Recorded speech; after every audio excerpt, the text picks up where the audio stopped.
region, and will be in the Final Four tomorrow down in Warner Robins, trying to bring home the first place trophy. Good luck, one out. As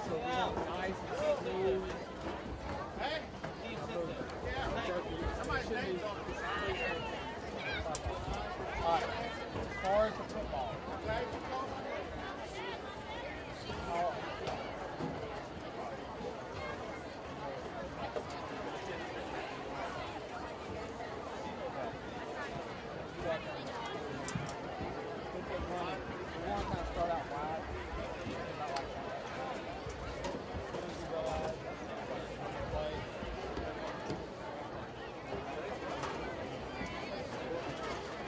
Better if you can use this boom right here.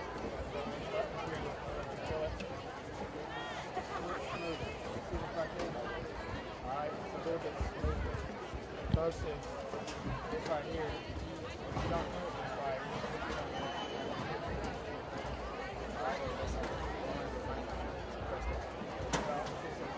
Running play, throwing play.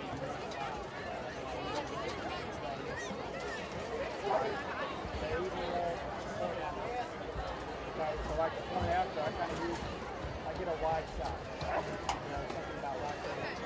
We get the big girls as well as hopefully that's pretty much it. Try not to, I can't say a whole lot because I've missed a couple of plays. Try not to miss the play.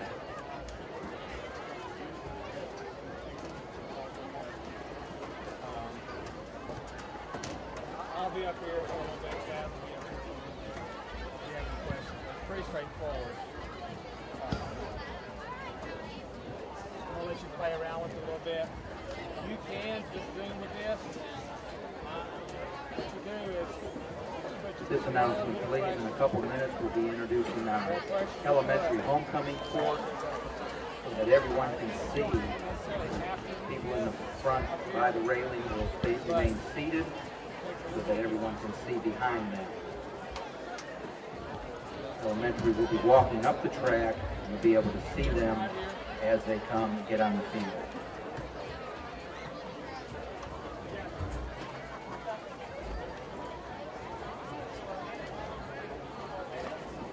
Coach Queen, the sprinklers are on. We got a problem. Houston, we got a problem.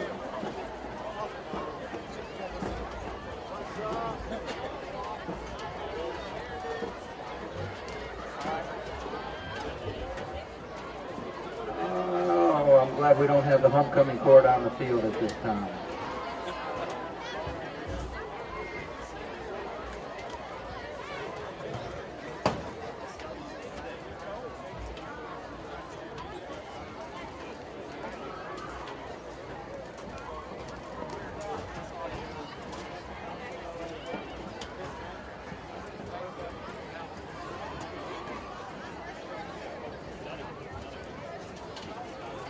If Jared Wilkinson is in the stands, we need some help.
Good morning, Coach Guest. Thank you for coming today. So before we get into the game about tonight, can you tell us a little bit about your last game with Holy Innocents?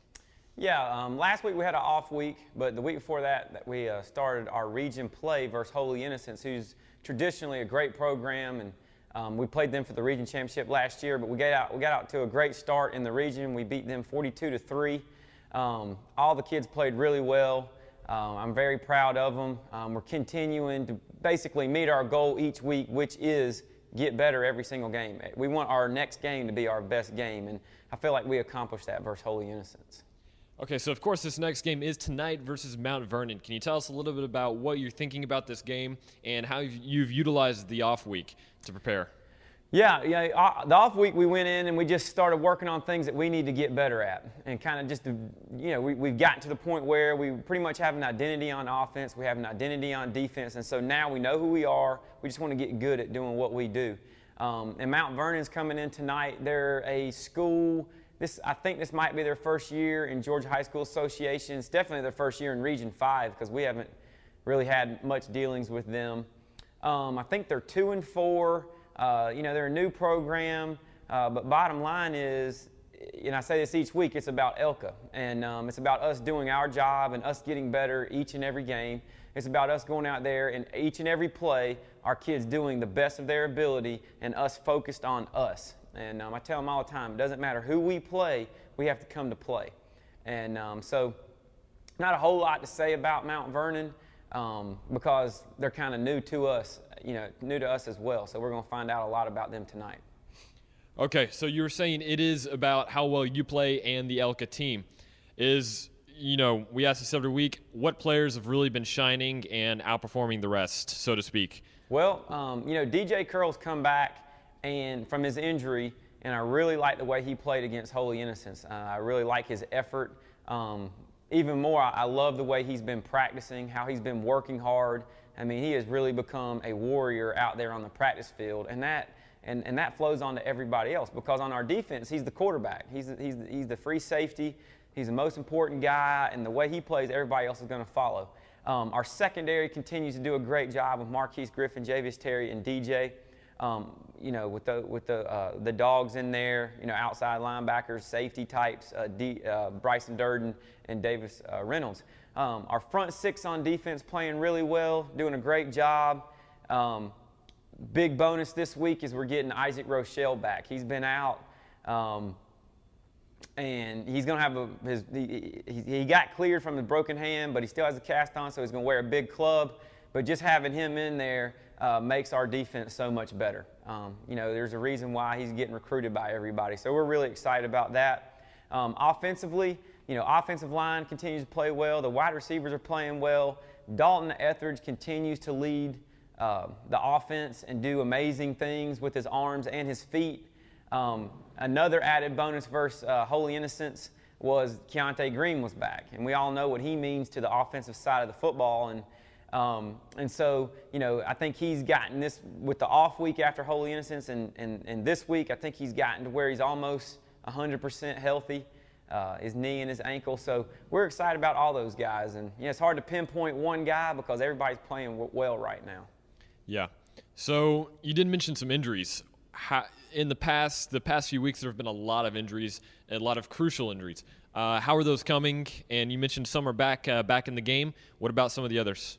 Well, we've had this year, it was kind of a rough stretch there. We had some very key guys hurt, which that's never happened to me while I've been at ELCA. But those guys were DJ Curl, were Keontae Green, and Isaac Rochelle. They're all back this week. Another key guy that got hurt was Lane Timpson. Lane's back this week. So we're real excited about having all those guys back. I mean, we're as healthy as we're going to be right now. And so we've developed depth along the way and been able to win. So we're excited. I mean, hopefully we got 5 more games left in the regular season, and hopefully we're going to be the true ELCA team that nobody's even seen yet. We've done well, but I think we can be better. Excellent. And tonight is senior night. Can you tell us a little bit about what senior night is? Senior night is us recognizing our seniors. And this is a very, very special senior class that we have coming up. This senior class, we just did the math, they're 37-6 going into the game Friday night. So potentially, if we have 9 more games, they could win 45 games in their high school career, which would be an ELCA record. The senior class last year had won 42. So, I mean, that's just a special group. You know, I tell the kids all the time, I'm a great coach if I have great players. So, you know, it's just a testament to them, what they've done, their buy-in, their commitment. You know, it's very hard to play football at Eagles Landing Christian Academy because it's a year-round thing. You have to work out. You have to work out in the summer. But these kids have bought in, and they've seen the success. They've reaped the benefits of their hard work. So we're just, it's a night to honor the seniors. It's going to be a great night. All right. Well, thank you for coming out for the interview again, and good luck tonight versus Mount Vernon. Thank you, guys.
Special welcome to the next football fans of Region 5 football.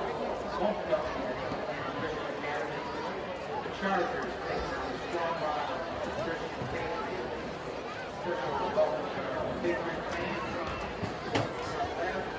Our restroom, concession stands down there on our north side. Give us a few minutes. We're going to have an opening prayer, the national anthem. Halftime from Queens from last night, our team being Mr. Isaac Rochelle.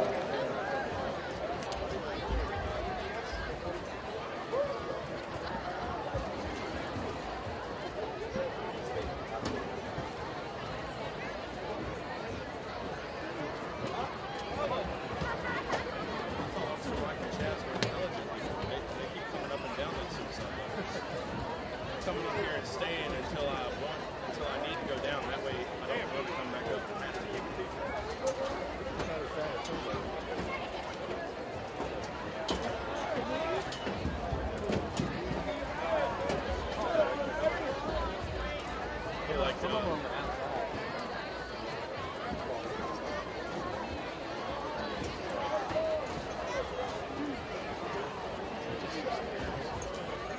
or tilted like, or like a step ladder.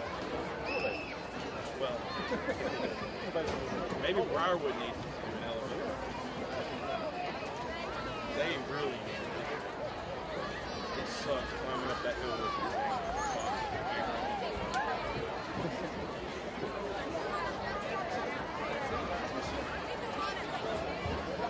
All right, everyone stand at this time. Prayer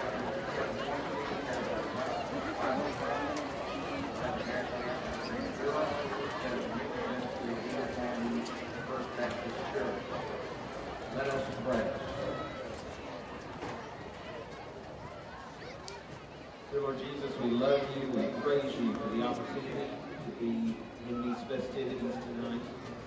Lord, we pray that you give us a heart of gratitude for all of these opportunities, Lord, for what we'll see tonight and experience. Lord, we give you honor and glory and praise. Lord, we ask you to keep the men safe on the field as they play tonight. Lord, I pray that there would be a sweet-smelling savor in your sight. Everything we do and say would be pleasing to you. We give you all the glory in Jesus' name. Amen.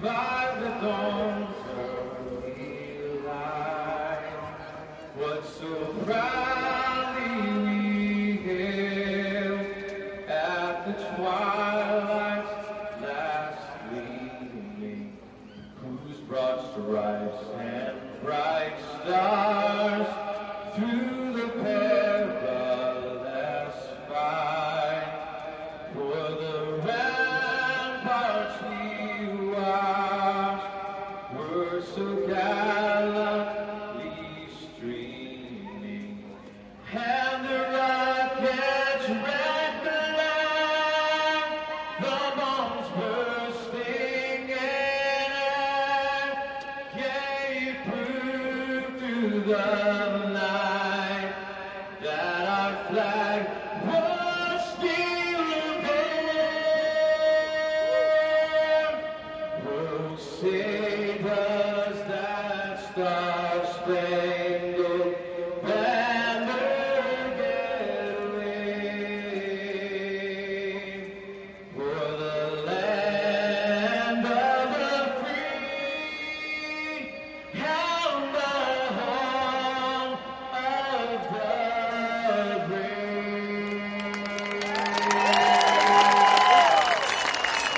Good job. Thank you, Kevin, man. Good start. Amen.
All right, fans, here's your chance to support your team. Get them down to the Charger Walk, down to the far end of the field.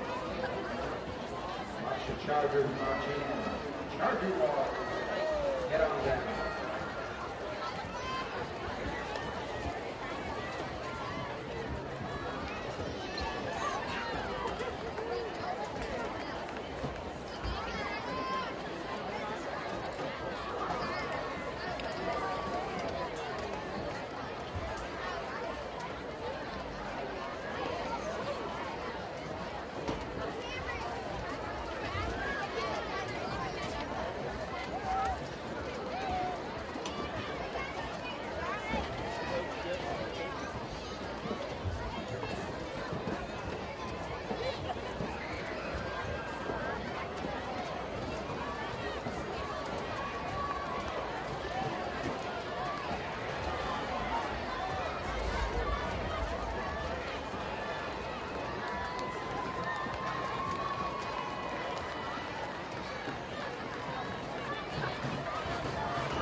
captain, Patriots, one Jonathan Pitchen. Number 12, Kevin Adams. Number 10, Jack Wallace. And number 58, Andrew Spain. Hello, ladies and gentlemen. Welcome to tonight's matchup between the Patriots visiting us from Strong Rock and Eagles Landing Christian Academy. Our own Chargers. I'm Steve Ferrer here with Coach Tim Luke. Hey, Tim. Howdy, howdy. Good to be here. It's a nice night. It's beautiful. It's perfect. It's been perfect weather all week. It's been awesome, and it's a really good night for homecoming. We have a huge crowd here already, and still 3 minutes left to go, but a lot of them are still up on the main hill under the tent and eating their varsity food that we give to all our folks coming back for homecoming, so it's a great crowd. Exciting homecoming game. The Chargers excited to maybe get the offense on the field this week, have a little play time. Last week was not routine for them.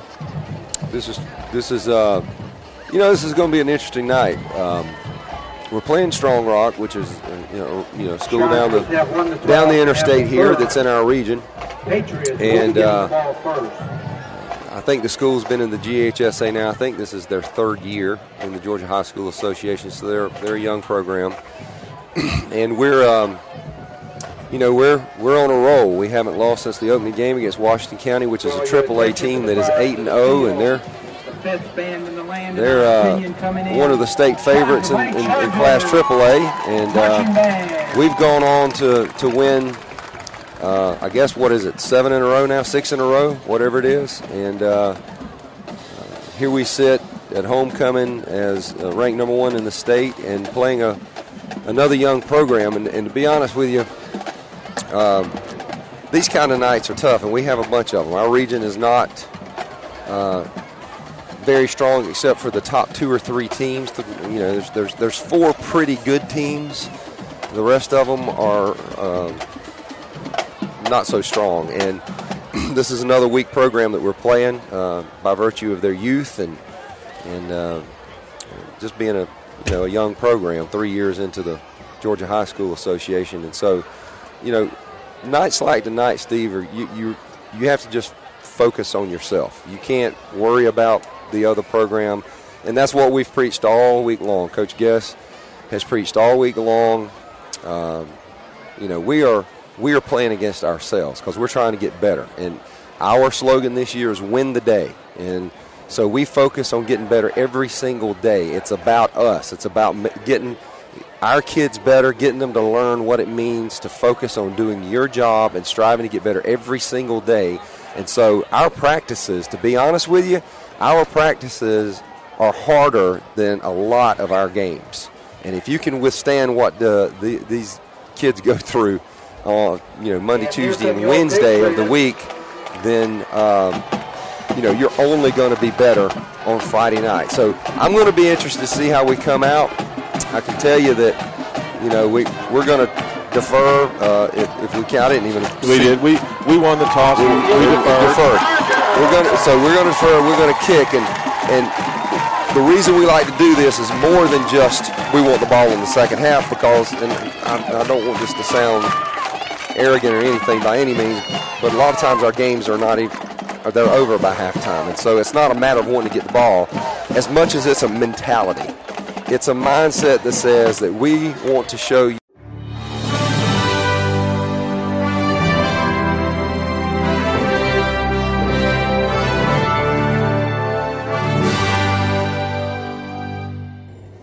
All right, welcome back, Coach Guess. So this is a very important week for the football team and ELCA as a whole. Can you tell us a little bit about the game this week? Yeah, we got a big game.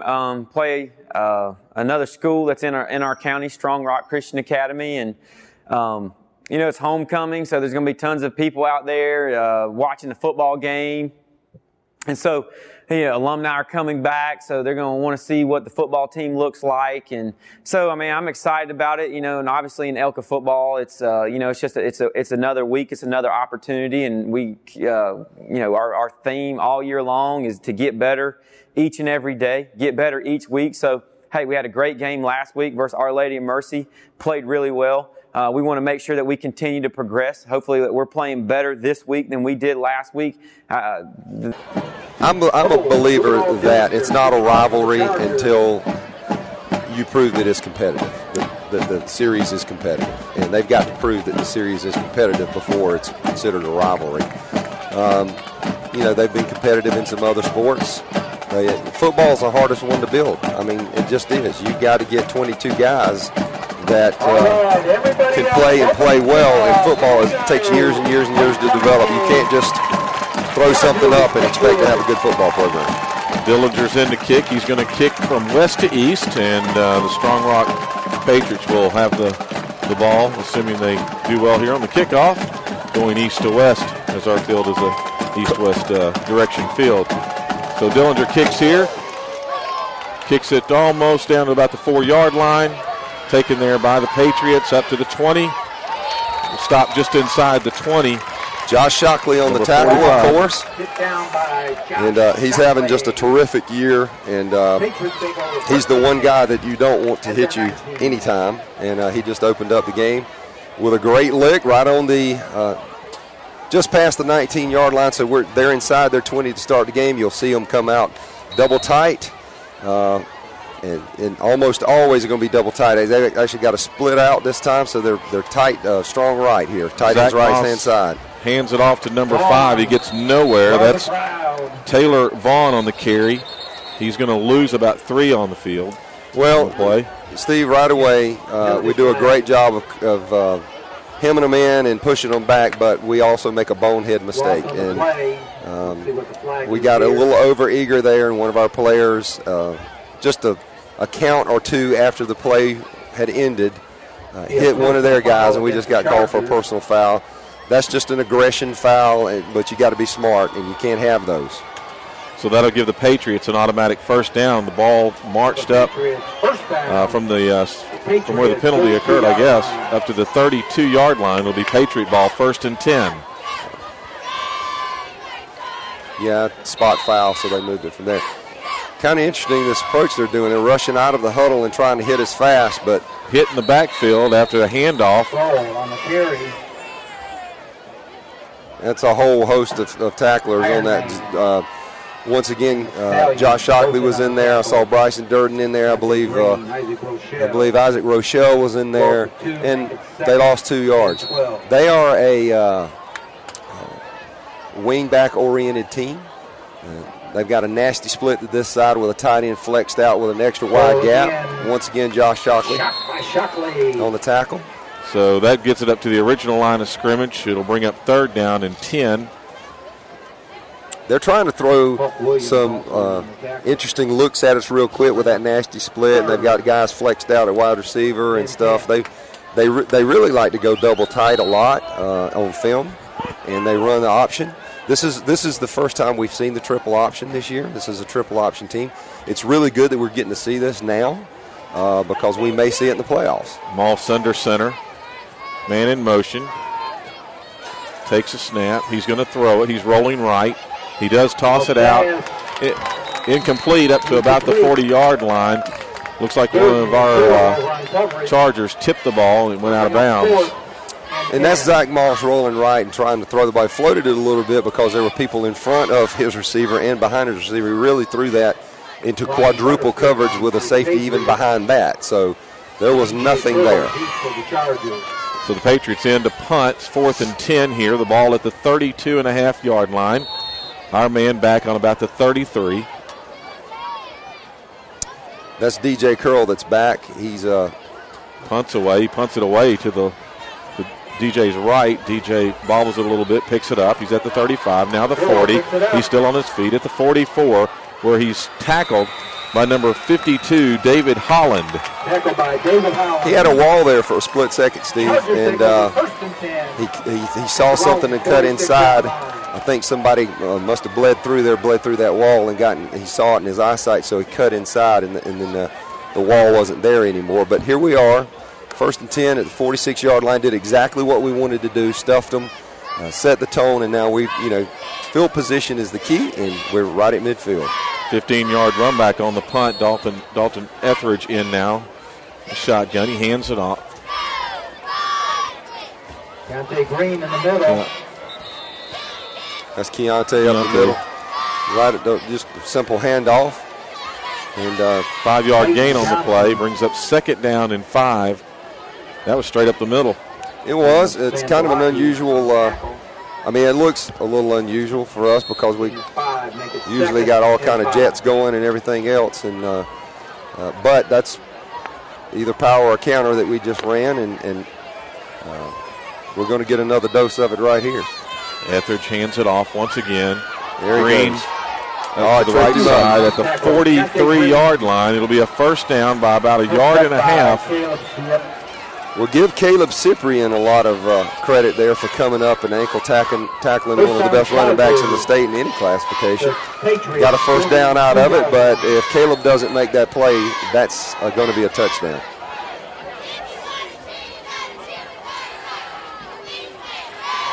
Dalton Etheridge in the shotgun. Once again, man in motion. He's going to hand it to the man in motion. That's number 22.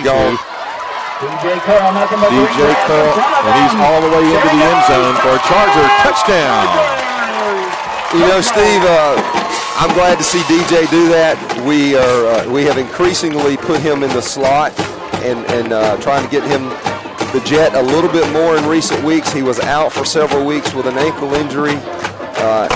He's come back and he's playing really, really well. He is a defensive quarterback for us back there playing free safety. And so giving him the touches on offense like that is a reward for all of his good work on defense. And he's doing a jam-up job on offense. The extra point attempt by Barber is good. So with 9:08 to play in the first quarter, it is the Chargers 7, the Patriots no score. It's really cool to see DJ have that success on that jet, too. The more you can get things like that on film, the better opportunities you have to convince college coaches that he can play at the next level. DJ has a desire to play at the next level. He certainly is a terrific athlete and is good enough to play at the next level, and play at college and get a college scholarship. Unfortunately, these days, more and more, college scholarships are simply about size and speed. Size and speed. A lot of times college coaches will just dismiss a kid of DJ's build just simply because he doesn't fit some predetermined mold of theirs. And frankly, I think that's why you see so much more parity in college football today, because these major colleges have these molds you have to fit. Meanwhile, all the Southern Misses and the Appalachian States and all those go out and recruit terrific athletes like this, and they're just plain football players, and they're able to compete against them. And so I know that cat can play, and I'm looking forward to seeing what happens with DJ and his college recruitment. We're hoping we have as many as 7 kids that can sign college scholarships this year. And at a single A school, you just have to give the Lord all the glory for that, because that's just amazing. Well, he took off. He ran it 42.5 yards into the end zone, but he took off when he rounded the corner at about the 38-yard line on that last play. Here's the kickoff. This time it's kicked to the right at the 6-yard line. 2 penalty markers on the field. Patriots got it back to about the 16-yard line before they were tackled. Well, I didn't see what the penalty, what happened just then, what the infraction was, but 2 different referees certainly saw it, and they threw their flags in a hurry. It was blocking the back by Strong Rock. They're already pinned down at the 15-yard line on yet another Josh Shockley hit on the kickoff. He is just a phenomenal football player. And they're going to be backed up even further now. This will be half the distance to the goal, and they're going to be somewhere around the 7-yard line when this thing's over with, I think. Yep. So that puts the ball at about the 7.5, you think? Yep. Half the distance to the goal, first down, and they're backed up, and this is their worst nightmare. It's just not the way you want to start the game against the number 1 team in the state. So Moss is under center, hands it off. Keontae. Immediately by Keontae Green. If any gain at all, maybe a loss of a yard on that play. And Steve, it's that kind of play and that kind of hit that takes the will out of a football team. And frankly, that's what you try to do. You try to establish your superiority very early and let them know you don't have any hope. There's no hope. And it's not being mean, it's just football, okay? And that's their best player, number 6, and that they just handed the ball off to. And that he was just Jordan got, Sproul. And he just got stuffed. And and there was nowhere to go. Right, and it doesn't take very many of those before a team just gives up. Moss puts a man in motion, hands it to his first back. Chase Burdett there on that tackle, a freshman linebacker, number 33, and DJ Curl's in there as well. A 2-yard gain on the play. That was Sproul on the carry once again. Looks like it's going to be 3rd down and 8. You know, Jordan Sproul, number 6 there, is only a sophomore, and he's probably their best player. And then, you know, Zach Moss, their quarterback, number 10, this is his senior year. And so bring up 3rd and 8 for the Patriots. It's going to be interesting to see who takes over that quarterback spot for them next year. But they are flexing wide receivers out a lot in this game instead of going double tight. That tells me they know they can't power us. Moss got a man in motion. This time he hands it to his up back once again. No gain on the play. Steve, that's called a Sally play, and it's just it's a counter play in the double wing offense like this flex bone offense they're running, where looks like one wing is coming around the other way, but and then the opposite wing cuts underneath, and you hand it to him underneath on basically what is a reverse or a counter. I love the fact that we stayed at home and played that so well. Looks like we could be going after this punt. No, we're going to set up a return.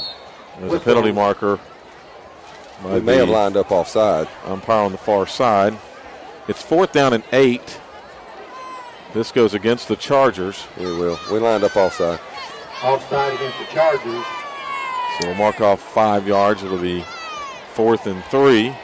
And I can tell you, Steve, as a former special teams coordinator, that drives you nuts. That is nothing but discipline. You do this stuff all the time in practice. Line up properly. And this time they're not punting out of the end zone. He's standing at about the 2-yard line. Punts away. Almost blocked. Kicker falls down. Another punt return opportunity. Inside the 50 at the 48. Running to the right, down to the 35, now the 30. Still on our feet at the 25, now the 20. And down inside the 20 at the 19-yard line. Well, one of their kids just got waylaid over here on a punt return, and give him credit for courageously going in there and trying to tackle, but it looked to me, out of the corner of my eye, it almost looked like 2 guys hit him at one time. It was pretty close, but somebody really, really laid him out because the crowd reacted to it. Well, we made a cut right there at that 30-yard line where he's laying. DJ did a good job of trying to wait for his blockers and size it up. I'm glad to see him get up, though, because I want to tell you something. I watched film. His name's Peyton Johnson, and I think that's I actually think that's the son of one of their coaches down there. And this kid's got a good-looking frame. And on film, I got to tell you, I thought he was one of their better defenders. He's done a good job. He is a senior, and he's played some defensive end. And they had him standing up some tonight back there, too, at linebacker. Etheridge back. I smell a pass. Keontae Green back there. He hands it to Keontae, takes it to the right side, down to 15, inside the 10, down to 5, still line. He's in. Touchdown, Chargers. Keontae Green. It's just too easy. Just too easy. And his vision and his cutting is very, very special. Feet are phenomenal. Keontae has the incredible ability to be running full speed. And it doesn't look like he's running full speed, but he is. And in the midst of running full speed, just take sort of this micro step, just this little bitty side step that makes people miss. Coach Guest can't explain it. I can't explain it. It's just God reached down and touched him and said, you're going to be a running back. Barber's kick is up for the extra point. It is good. So with 6:24 to play in the first, the Chargers 14, the Patriots no score. Keontae, they looked like they had him. They could have had him rather around the 10-yard line. He was surrounded, and he just kept his feet moving. He was very patient on that run. That was what was impressive about him on that run. You know, I don't know if you realize this, but Keontae loves contact. You have to tell him sometimes in practice, don't go after that guy. Just run the ball.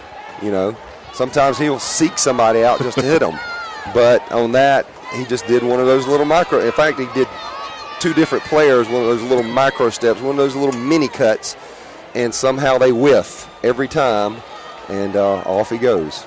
He finds space better than anybody we've ever had in this program, which I guess is why he's going to the Big Ten to play football. A little reminiscent of last week, except that this time our offense is actually scoring, where last week our defense kept scoring. Yeah, well, that was because Davis Reynolds had one of those fantasy games that you dream about your whole life and had 2 pick sixes. I mean, how many high school kids get 2 pick sixes in their career, much less in one game? I don't know, but the stats in the first half were ugly. I think our offense had 7 plays from scrimmage, and we were already up. Well, we were really interested going into last week's game against Our Lady to see how we would fare, because Coach Guess and I drove over in about the 4th week of the season when we had an open week. We drove over to Athens Academy to watch Our Lady of Mercy play Athens Academy, who right now is rated number 1 in the state's power rankings list, which will determine the pecking order for the playoffs. And frankly, Athens Academy was very fortunate to win that game on a long 60-yard pass play with about a minute and a half left. Our Lady of Mercy should have won that game. So we were really interested in seeing how we would fare. I'll let you call this. This time the kick's at the 2. It's bobbled at the 2, picked up. Bless his heart. Up to the 6, now the 7, about the 7.5-yard line. And that was Taylor Vaughn for the Patriots. Well, Steve, Taylor Vaughn is a senior and really ought to know better. You can't pick up a ball like that and start heading east and west against a team with this much speed. Get what you can get. Head north and south. If he had done that, they would be up around the 10 or 12 or 15 right now instead of pinned back yet again at the 7-yard line.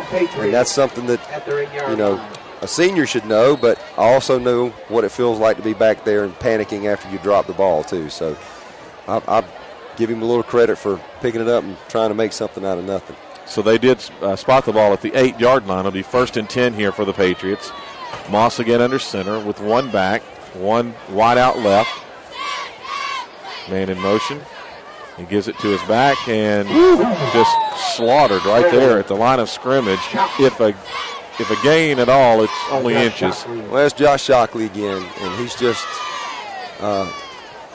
such an excellent athlete. I was having lunch today with Coach Chastain, and I asked him, we started talking about Josh and how well he was playing, and I asked him, could he play at Camden County? And he didn't hesitate. I mean, in the middle of a bite of food, he said, oh, yeah, he would play.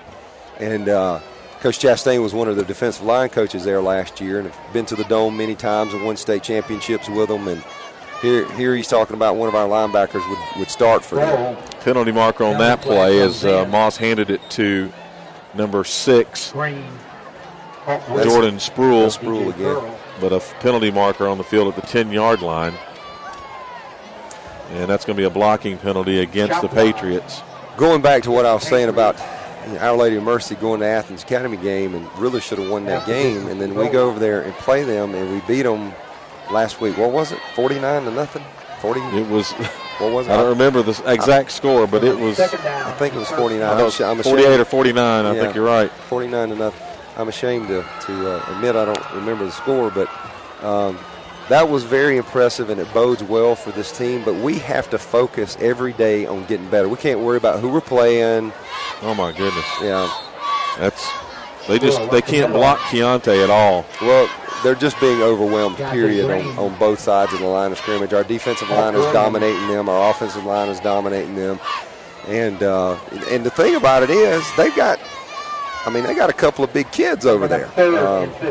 Well, Moss remains under center, and they're just going nowhere doing that. It's going to be 3rd and a long 15 inside their 5-yard line at about I would say the 3.5 it looks like. I suspect they're going to hand off to Spruill and get what they can get here. Well, they tried another little reverse Sally thing.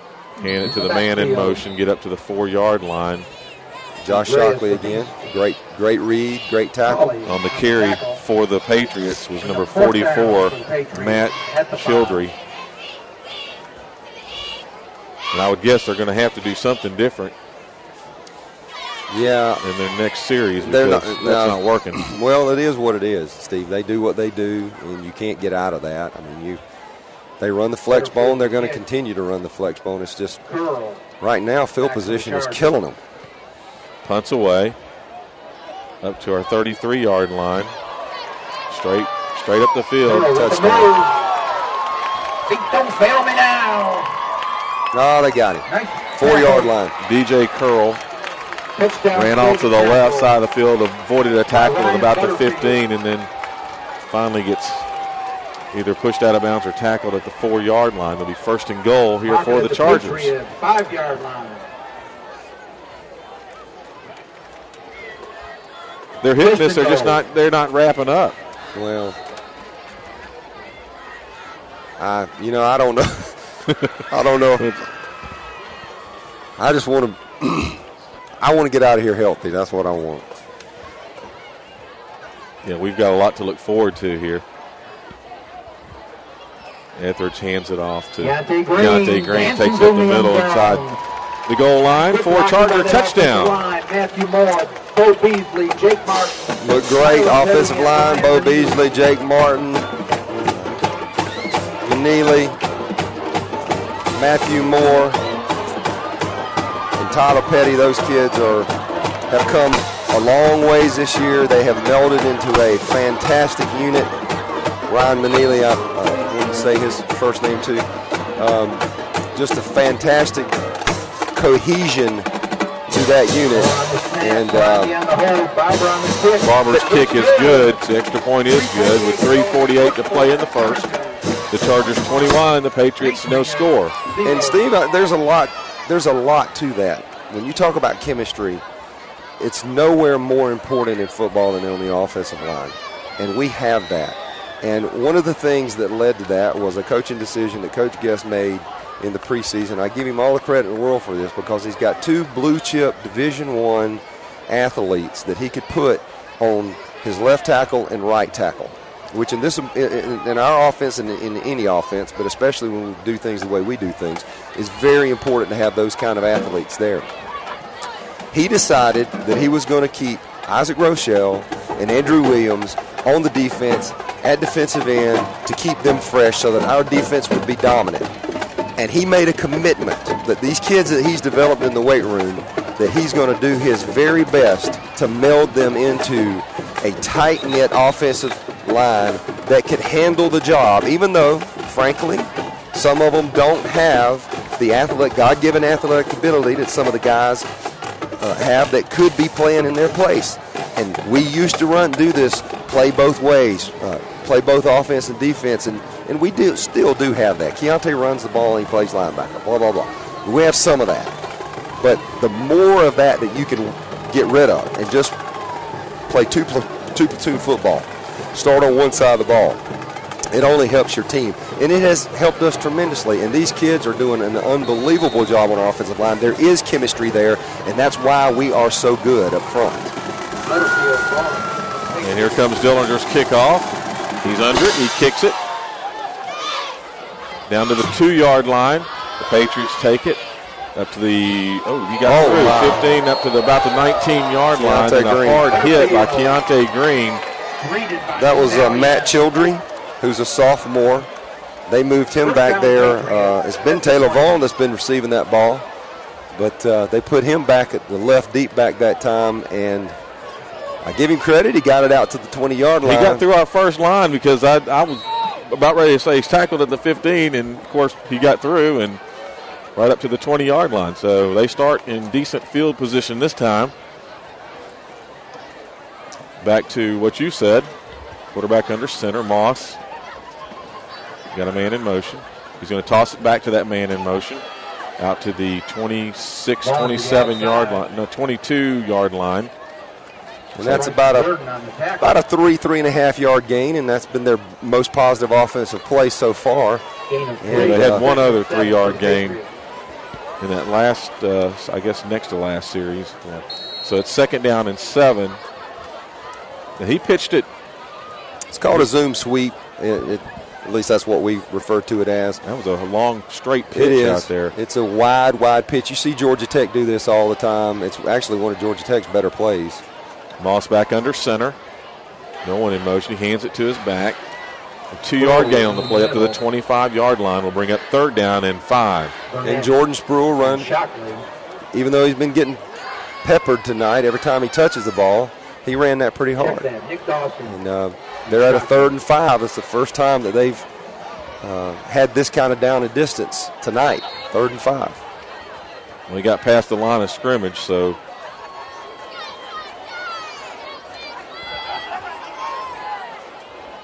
Moss back under center. 2 wideouts left. 1 back. 1 man in motion. Oh, busted play. Quarterback, he's going to hand it off. Nobody there, and then he gets hit at the 25-yard line. Good night. That's Javius with the hit. Listen, Javius Terry, Zach Moss on the carry. that right there is what college coaches just love. If you've got speed, like that guy's got speed, and yet you're that aggressive at cornerback that you'll come up and make a hit like that, that is gold. That doesn't happen very often. And he's earning himself a college scholarship. Southern Miss offered this week.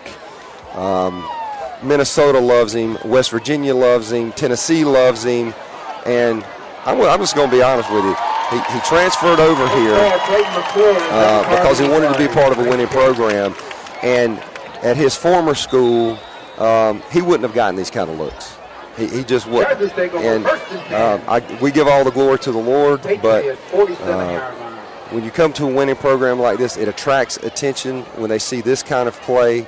And he's a phenomenal cornerback. He's got good eyes. He definitely knows how to watch the ball. That punt was punted out of bounds, and they marked it inside the 50 at the Patriot 48-yard line. Etheridge in the shotgun with 1 back. This time he keeps it. He rolls left. Etheridge up to the 40-yard line. Still moving. 35, 30. Still moving down inside the 20. It's 10, 5. He's into the end zone. Quarterback keeper Etheridge from the 48-yard line. A 48-yard run into the end zone for a Charger touchdown. And Steve, I got to, I feel like I've kind of run out of glossary terms for Dalton this year. He's just so wonderful at what he does, but they actually defended that halfway decently up front. The kid had contained pretty well, but just Dalton's feet are so good he got around him, and then he weaves through traffic better than any quarterback we've ever had, and it is Keontae-esque in the way he weaves through traffic. Barber's pick is up. It is good, and with now 1:45 to play in the first quarter, Chargers 28, the Patriots no score. 4 for 4 on our PATs tonight. Isaac's doing a good job. Glad to see that for him and for the whole unit. And, boy, what a run that was. Somebody got a hand on his jersey and tugged it from behind, and he was able to pull away from that because he is so strong. But he took off. He's just a joy to watch. When he took off, he was back at midfield. He basically, he was being chased by the Patriot player. And like you said, just squirted around him just by sheer speed. Well, you know what's really cool about this is these kids we're talking about them going to college and getting college coaches to look at them, and Dalton's going to go to college somewhere too. But what's really cool about it, and I'm not just saying this to be saying it to make their mom and daddies happy or whatever, these are all great kids. They really are. And they're good students. They work hard. They work hard in the weight room. They're very respectful. I can tell you that, like a kid that's a newcomer like Javius is just happy to be here, to be in this environment, in this atmosphere where God is lifted up and where we teach truth and where we love on you. And it has changed that kid. And he's gotten saved this year. Marquise Griffin, who came in, has gotten saved this year. You can't tell me that God didn't providentially orchestrate their lives to get them here so that they can meet him and get to know him and accept him as their Savior. And it's far more than about football. Football is just a tool for us to shape and mold these young men. And I think that's the first priority. I know that's the first priority, but I know that it honors God too. And he has blessed us tremendously here. And I just hope that we stay obedient to that call. We are humans and we screw up and we sometimes misplace our priorities. But he's such a faithful God and he's been good to us. Amen. This one's going to be called back. The whistle's blowing. Did that one go in the end zone this time? It did, and he's more and more. I'm so proud of him. He's booming it. Cole Dellinger. Now, you're talking about that, but Coach, tell me, we watched our JV team win it out, win their season. They've been undefeated now for 3 seasons. Yes, sir. So we're developing this varsity program from that JV program. What do we have to look forward to in the coming years? Well, you said the key word. We're developing, and that is Coach Guess's forte. That is what his strength is development, player development in every way, not just on the football field from an X's and O's standpoint, but especially in the weight room. That's where he builds this team. That's where he builds their character, and especially spiritually. I'm going to talk through this kickoff because we're up 28-0. But I want to tell you that this is the kind of program we're talking about, and this is all for the glory of the Lord. Tonight, in pregame, in every pregame, you go in that weight room, or even when we're on the road, and you will hear this loud worship music playing, and you go into a dark weight room, and you've got 60-something varsity athletes down on a knee, or in some way, in some worshipful posture, and every coach and everybody connected to the program in there, and they are singing along with this beautiful worship music. Bless the Lord, oh my soul. And it was so powerful. I took my phone out and filmed it. And they do this every week. It's about developing the whole man. And that's who we're about. The football success, praise the Lord, that's just part of it. But that ain't why we're here. And what happened in that weight room tonight, and what happens in that weight room every day of the week with Jonathan Guess at the helm, is what it's all about. Second and 11. This is 2nd and 11 after Moss fumbled the snap and then fell on the ball. We actually had a short kickoff, so they opened up this series. Well, we were all sides on the kickoff, and they had to march it back 5 yards. And then we kicked off, and it was a shorter kick, and so they were able to field it and get it up to the 25, 26. Moss with one wide out right, one in the backfield. They were moving, and everybody moved. I think everybody knew the snap except for the center. You're exactly right. I think the center was the culprit there because they guys moving and the ball didn't move. The whole team moved except for the ball. Yeah.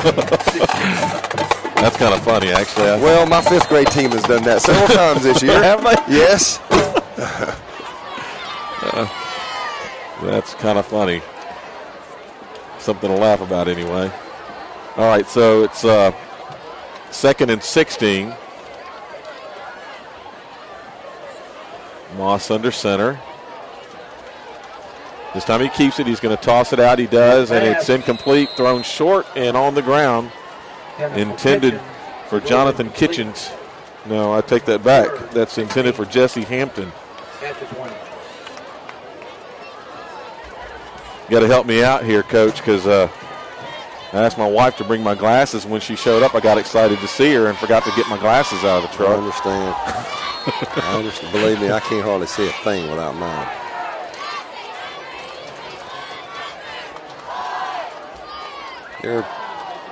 They've actually, this is interesting what they're doing here. This is their backup quarterback. This may be a quick kick. It is. Ryan Butterfield. They quick kicked on 3rd down because they just didn't want to be pinned back to a punt and give us another chance to run it. But that right there is why DJ Curl is a candidate. Penalty marker on the field at the 11-yard line. Be interesting to see what I still don't understand that. What? Understand what? Was that 3rd or 4th? That's 3rd down, but you quick kick it because you don't want to risk. What you're hoping to do there is you're pinned back deep, and you're hoping to surprise the opposition and let the ball roll and roll and roll without a return so that you can at least pin them back some. But what I was going to say is that's why DJ Curl is a candidate for college, for a college scholarship. He's so heady. He's like a quarterback on defense. He's free safety. He sees what's going on. He sees this as a weird alignment with a different guy back there at quarterback. It's an you know what's going on. That's why I said it before they even did it. You could see what was going on. He runs back there, picks the ball up, and gains yardage out of it, but that's DJ. All right, well, the call was a personal foul against the Chargers. Roughing the kicker called on the Chargers. Roughing the kicker. Because now we're calling a timeout. So Charger timeout here. Now let's see if we can make sense of this. That's actually, I believe, their backup quarterback, Ryan Butterfield. Yeah. But he kicked it, as you say. DJ was smart, got back there, but apparently we hit Ryan Butterfield in the backfield, which is, since he kicked it, makes him a kicker. So we ran in the kicker personal foul, and they got a 15-yard penalty. Now that brings up 3rd down and 1 with the ball just inside the 35 at about the 35.5-yard line. So they need a yard and a half here, Coach. Yep, and you just described it perfectly when you said that he kicked the ball, which makes him a kicker. That's exactly right, and so he is protected by kicking rules. It doesn't matter if your starting quarterback drops back. You know, if you go down set and shift back to a kicking formation and your starting quarterback kicks it, he's the punter. Whoever's kicking is afforded kicking rules, and you cannot rough it. You can't run into him, and we did. And so a quick story. My son, when he was playing rec ball, the first year he didn't know anything about football. Well, he ended up being the best defensive player on the field, but he creamed a kicker one time. Just nobody told him you couldn't hit the kicker. So we got it flagged, 15-yard penalty. The next play, he creates a fumble, then we recover the fumble, so it was all forgiven. So he got it back. I want to see how our defense rises up to this challenge. This is the first time they've been tested tonight. It's 3rd and 1. Let's see what happens. Moss under center. This time he keeps it. No, sir. And they hit him back behind the line of scrimmage. It's going to be a loss on the play of a yard. Steve, what you're seeing here, I'm frank as I can be, it is weight room. What you're seeing is weight room. And I realize that Strong Rock's only been in the Georgia High School Association for 3 years, but they've been around for 5 or more years. I've lost count. But weight room. What you're seeing is weight room. And when you have the kind of strength and conditioning program that Coach Guest has in place here, you see kids get blown off the ball like you just saw there and go backwards. And so, you can say we're young, you can say whatever, but the weight room is the determinant here, and that was the difference on that play. And I know what you're saying there.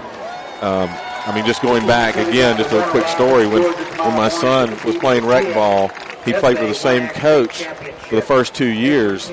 And the reason that they went undefeated both those years is because they were the best physical team in the league. The coach was really big on running them. And it didn't matter if they were playing sharks and minnows, something fun that they enjoyed doing, or whether he just made them do laps.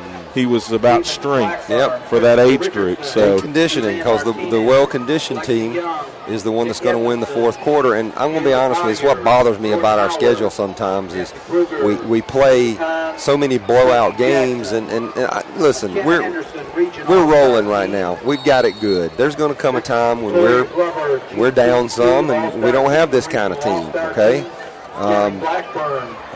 But what bothers me about our schedule is our starters don't get to play much deep into the second half, and we want to win a state championship. That's what our goal is. Anybody worth their salt sets that as the goal, and but you've got to be conditioned to do that, because when you make it to the state semifinals and the state finals, you're playing very, very good teams, and you're going to have to win the game in the 4th quarter.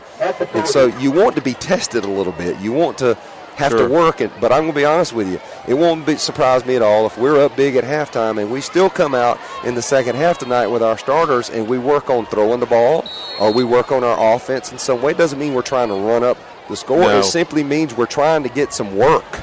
And we didn't get any work last game. Oh, that pass is incomplete. Dillinger at the 30-yard line, just over his fingertips. Good call there. Just wasn't executed as well as it needed to be. And he was open, and he's a good athlete. And that really, to be honest with you, that's trying to reward a good athlete right there for working hard and doing a good job for us and trying to get him the ball. He just overthrew it. It's hard to throw when you're rolling left, throwing against your body. You really have to get your navel, your belly button pointed toward your target and square your shoulders up and throw that ball. It's hard to do. Etheridge rolls left. He's going to throw it again. This time he does. Once again, it is caught inside the 50 at the 49-yard line for the Patriots. On the tackle, it's Jonathan Kitchens. Good lick by the senior. Did a good job. Of course, that ball was thrown high. We just talked about how hard it is to throw rolling to your left. When you're a right-handed quarterback, you got to get square. Dalton hung him out to dry, and he shouldn't do that. And he knows he shouldn't do that. And but he'll keep working and getting better. But I give Javius Terry a lot of credit for catching a ball. He's got courage for catching a ball like that and knowing he's going to get popped. 3rd and 1 for the Chargers here. Isaac Rochelle in our fullback position. And play is called dead. Flags are thrown. It's going to be a legal procedure, I think. No, I think they called them for offsides. We only had one man in motion. Yeah, they called them offsides. They lined up offsides or they jumped. So that gives us a first down inside Patriot territory at the 45.5-yard line. It'll be first down for the Chargers. Kind of interesting what Coach Guess is doing here. He's keeping Isaac Rochelle in the game. That was a short yardage situation. You could see him loading up for this, but now we've gone, looks like our Rose set to the right side and Isaac's still at fullback. He's basically pass protecting. This time Etheridge pitches it out down to the 34. And we are working on our passing game here. Pass is complete to Karandi. Once again, the Etheridge to Karandi connection is pinpoint perfect. Those two have such once again, the word chemistry comes up. They have such a great chemistry together, good relationship, good rapport, and that was a great throw. To also see how accurate Dalton can be throwing to his right, and don't think that opposing coaches won't see that. He's accurate to his right. He's got to get better rolling to his left. The ball at the 33. It's 1st and 10. Etheridge rolling left. Squared his shoulders that time. And this time it's complete to Dillinger. He caught it inside the 20 and takes it another couple of yards to the 17. It'll be a Charger first down. Ball spotted at the 16.5-yard line.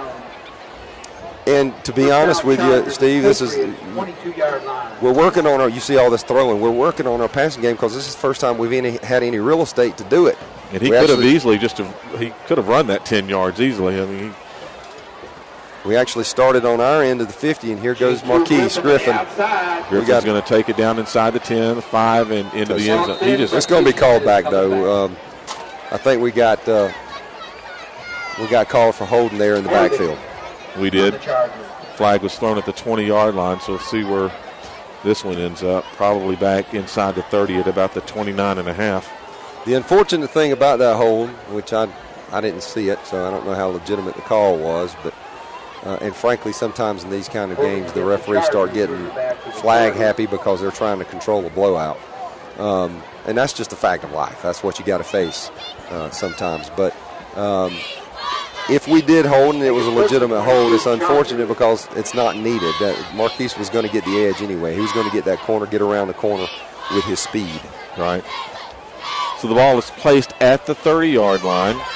We need to get to the 7-yard line for a first down. See how much we get back here. It's first down. Marquise again. Inside the 20, inside the 15, 10, the 5. Someone almost grabbed the ball, but he gets in the end zone for a touchdown. Number 40, Logan Clark, almost created a fumble as he grabbed his arm and the ball at about the 5-yard line. Made him turn a little bit. Just a smooth athlete. I think Wofford College has said this week that he's an offer kid. That means that they would offer him a college scholarship. Wofford College is an Ivy League caliber school in Spartanburg, South Carolina, with a terrific Division I AA program that has won the national championship before. And I think Marquise can go to an even bigger school than that, though, because he's that good of an athlete. Great vision, great run there. And it's 35-0 with 10 minutes left in the second quarter. You know, and I mean, we're having these big games like this, and sure you can, say that we're playing younger teams and all of that, but it's almost, I don't even know what the words to use are, Coach. just a fantastic team. Yeah. You know, I mean, it's one thing you're playing a weaker team, but still, you're still playing kids your own age. You're still playing a football game. Yeah. So, you know, we're just very well disciplined, or have been. We want to continue that. Hopefully, go make our season go a little further. Well, it's about a program. It's about building a program, and it takes a long time to do. And this program has been under construction since the year 2001, frankly. And, you know, it took a major rebuilding job there for about 4 years, and then I got to enjoy the difficulties of that job. And then Nick Westbrook came in and did a fantastic job for 2 years, and really, I think, took us to another level in physicality. It made us we became even more physical, and he was really good in the weight room. But then Jonathan Guest, the Lord brought us Jonathan Guest, and it was just a gift from God that he came here, and he fits this place perfectly. He has a heart for the Lord and a heart for these kids, and he's passionate about molding them into godly men. And you asked earlier about, you know, what do we have to look forward to? Well, you know, I can't say that we're always going to be the level of this team, because this team is pretty daggone good. But I can say that there are a lot of good kids that are in the pipeline that are being developed. Kids like Darius Good and Jordan Long, and several other kids like Nick Dawson is one, Sam Shockley is another, Cam Stewart is another, and on and on and on. Cam Merritt is a young guy that ironically enough used to be at Strong Rock, but is a fantastic football player and a hungry football player. And so we have a lot to look forward to. And like you said, they went 7-0 and won the region championship, and we haven't lost a JV game since 2009. Moss hands it to his back, line of scrimmage. It's just, Steve, it's a physical mismatch up front. It's a physical mismatch. Their offensive line is on skates. They're going backwards. And Andrew Williams just blew that play up. Andreas Holly just blew that play up. And then, you know, our defensive linemen are making plays before our linebackers even get in on the action on some of this. And heck, if you can do that, that's what you want. But it's tough sledding tonight for Strong Rock. Moss has a wide right and a wide left, one in the backfield. He's going to toss it out. He does. This time it's intercepted. Davius Terry, he gets hit at the one, but he's into the end zone for a Charger touchdown. Moss overthrew that ball, and I believe they tipped it, but just barely, and Davius Terry just grabbed the ball, and he was already in a dead run. Just kept moving all the way into the end zone. Yeah, and that's another highlight for him for the college coaches to see. And you're right, you described it perfectly. Moss overthrew that ball. I think he was rushing to get rid of the ball, and before he got pressure on him, and threw it high, bounced right off the kid's hands and right to Javius.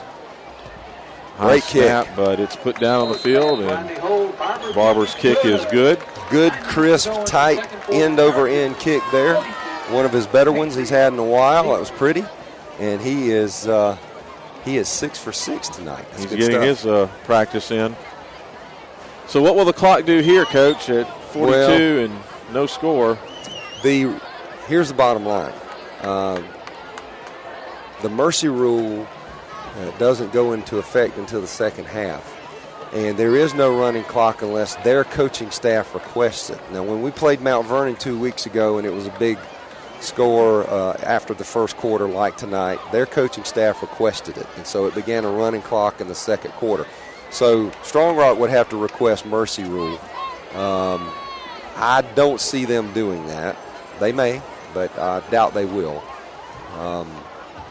You know, those are the kinds of mistakes that you can't make right there. And well, they don't have any options here. They know they're getting beat up with their traditional play calling, and they took a chance there. I think and I think you assessed that correctly. I think they were just trying to take a chance and see. It's supposed to be a safe play. You're basically throwing a hitch out to the left, But just trying anything to have a little bit of success. It was a safe play. He just overthrew it. Yeah. Now, had he caught it, that would have actually probably been almost enough for a first down. Oh yeah, it would have been their single most positive play of the game. Probably so at far. least 6 to 8 yards. Yeah. Had that been completed. So here we go. Dillinger gets another opportunity to try to kick it to the end zone. And he did. And he did. 3 yards into the end zone. It was a low kick, but he made it in the end zone, so that'll be a touchback. Just really proud of the way Cole is kicking. That is such a friend of the kickoff team right there when you can kick it in the end zone. It's one of the hardest things in the world to do is to run full speed and throw your body into another moving object, okay, to willingly do that. And that's the key word, willingly, because you have to will yourself to do that. That is not fun at all. And so when you get a break from that, especially in the game's 42-0 with 9 minutes left in the half, it is a break. It's a big break. Loss under center. He tosses it back. Number 14 out to the left. He's up to about the 24-yard line. It'll be 2nd down and 6. Well, I'm going to be honest with you. That play got more than it should have gotten because Davis Reynolds was cut on that play. And I don't think that's a legal block. You're supposed to be inside the blocking area to be able to do that, and the free blocking zone.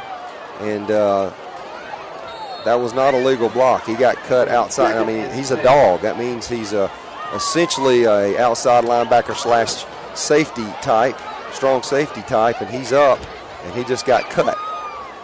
So Moss back under center. Can't cut linebackers. That's dangerous to do that. And we got one in motion. This time he hands it to the back. No gain on the play. We'll bring up second. Fumble. What we're saying, we fumble. We came up with the ball, but they're not going to give us that. It'll be 3rd down and 5. Looks like he might have gained a yard. No way they're giving us that ball. You're talking about Dillinger kicking a while ago. I've actually seen him kick a lot further. I don't know if the air's different tonight. Well, it's what it is high school. It's high school kid. And, I mean, it's just high school kickers are not going to be consistent. Sometimes they get a hold of the ball good. Sometimes they don't. And he's gotten a hold of the last 2 pretty well. He kicks a pretty ball, though. I mean, 3rd and 5 here, 25-yard line. Let's see what happens. Zoom pitches sweep it again, back. and that's just too much speed. And he gave up. He didn't want to. I don't blame him. I'm not criticizing him. He's a smaller guy, and he's got Keontae Green, DJ Curl, Isaac Rochelle all running step for step with him. He could hear Keontae Green. Yeah, I'd find the hole too. Yeah, he just. That's no gain on the play. 4th down at the 25-yard line. Yeah.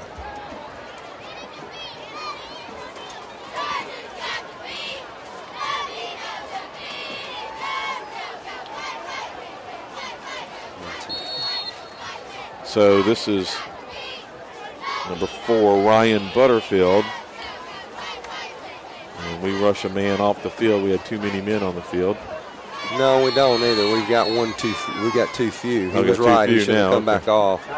He was a late rush substitution. Get out there. Hey, get out there. We don't have enough. And then somebody got confused. And so when he ran off, you started counting? No, I was counting already before that because it didn't look like too few. And then he ran on the field, and then he ran back off, I think, on his own. We only had 10 guys. And I want to tell you something. That is a very common occurrence in high school special teams. Special teams gets practiced less than any other of the 3 big areas in football: offense, defense, special teams. It gets the short end of the straw because there just isn't enough time to get everything covered. We do it more than most, believe me. But you're going to have substitution issues and personnel issues and wrong numbers on the field a lot in high school football and special teams because of that. And I'll tell you what'll throw it off in a heartbeat.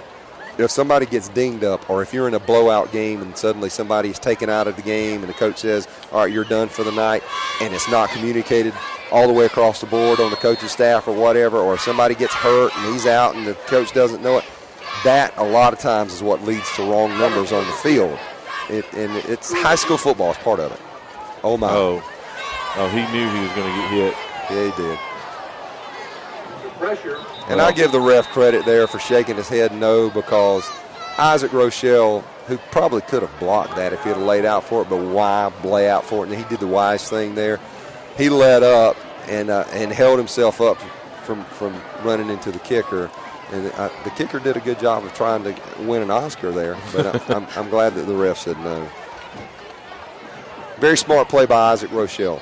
Heady guy. By the way, he's we had team, all during homecoming week. Each day's a different theme of dress for the kids. They don't have to wear their school uniforms. Right. I think Monday was Neon Day, and Tuesday I think was Team Day. And on Team Day, he wore his beautiful green Notre Dame jersey. He's committed to the University of Notre Dame. But it was number 3. It was the jersey number 3, a single digit, and on him it looked kind of funny. His skill player number on big ol' Isaac. But boy, he looked good wearing it, and he's going to look good. What's the confusion here, Coach? I mean, he kicked it out of bounds at the 25-yard line.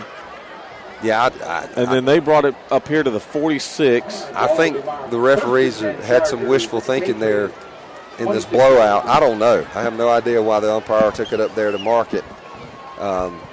That made absolutely no sense. None. I don't think I've ever seen that. They went 20 yards upfield to mark the ball, and it went out. I've seen some crazy things in high school football and calling games over the years, and that's just another one to add on to the list. I kind of half expect to see us throw the ball a little bit here. We've got a lot of second-teamers in the game already. In fact, our whole receiving crew is second-teamers, and we're going to work them. Etheridge tosses it to You ain't tackling that kid. I was just supposed to say, you can forget that. Oh, they're going to call us for holding down there deep. Jamal Tukes. Steve, I'll tell you, it just frustrates the coach to death to see stuff like that. And I don't know. I don't know if it was legit or not, but games like this, we throw the ball, we're scoring. The ref is trying. The refs start trying to control. I wish they would just let the game be played instead of trying to control things. We're going to probably score anyway. This just extends the night. Yeah. But we'll get a first down anyway out of this. But what was interesting about that play is we had Patrick Busher in there. We had Matthew East in there. We had Tukes. We had Tukes who just caught. Jamal Tukes who just caught that touchdown pass, and then also had Ethan McKibben. And I could tell that it looked like we were going to throw the ball and get them some work. And now here's Lane Timpson running the ball hard. 3-yard gain on the play. Yep. Up to the 10-yard line. But Jamal is such a strong physical specimen, the kid that just scored a touchdown that was called back. He has great hands and he has great athleticism, especially for a kid his size. I'm going to guess he's around 6'1", 190 pounds, maybe 195 because he's so thick, but he runs well and he's got great hands and great agility. And he is hard to bring down. Hard to bring down. He should be used to this, though, because I've seen a couple of his passes brought back before. Yeah. I shouldn't say they should be used to it, but well, you never it's get used happened. to that. But this is offsides on the Patriots, so that'll be 5 yards tacked on. Ball placed inside the 6. Second down and about 1.5 yards here. Yep. And this is essentially, these are our backups that are on the field out at the skill positions, with the exception of Dalton at quarterback, who you do keep your game manager in there. And this is Ethan McKibben on the jet, and he's going to. He almost scored. Oh, he got a first down. He's inside the 2 at about the 1.5. See where they spot the ball. They're going to spot it at the 2.5. That's enough for a first down, so it'll be first and goal for the Chargers.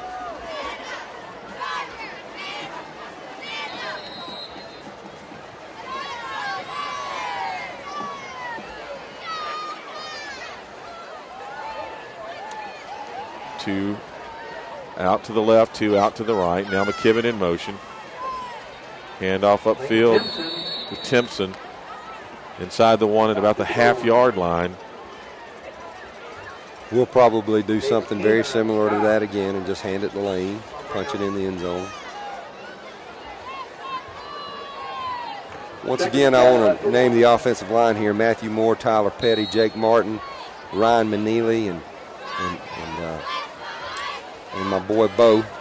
who is a stud, but quickly becoming a stud offensive lineman for us, Bo Beasley.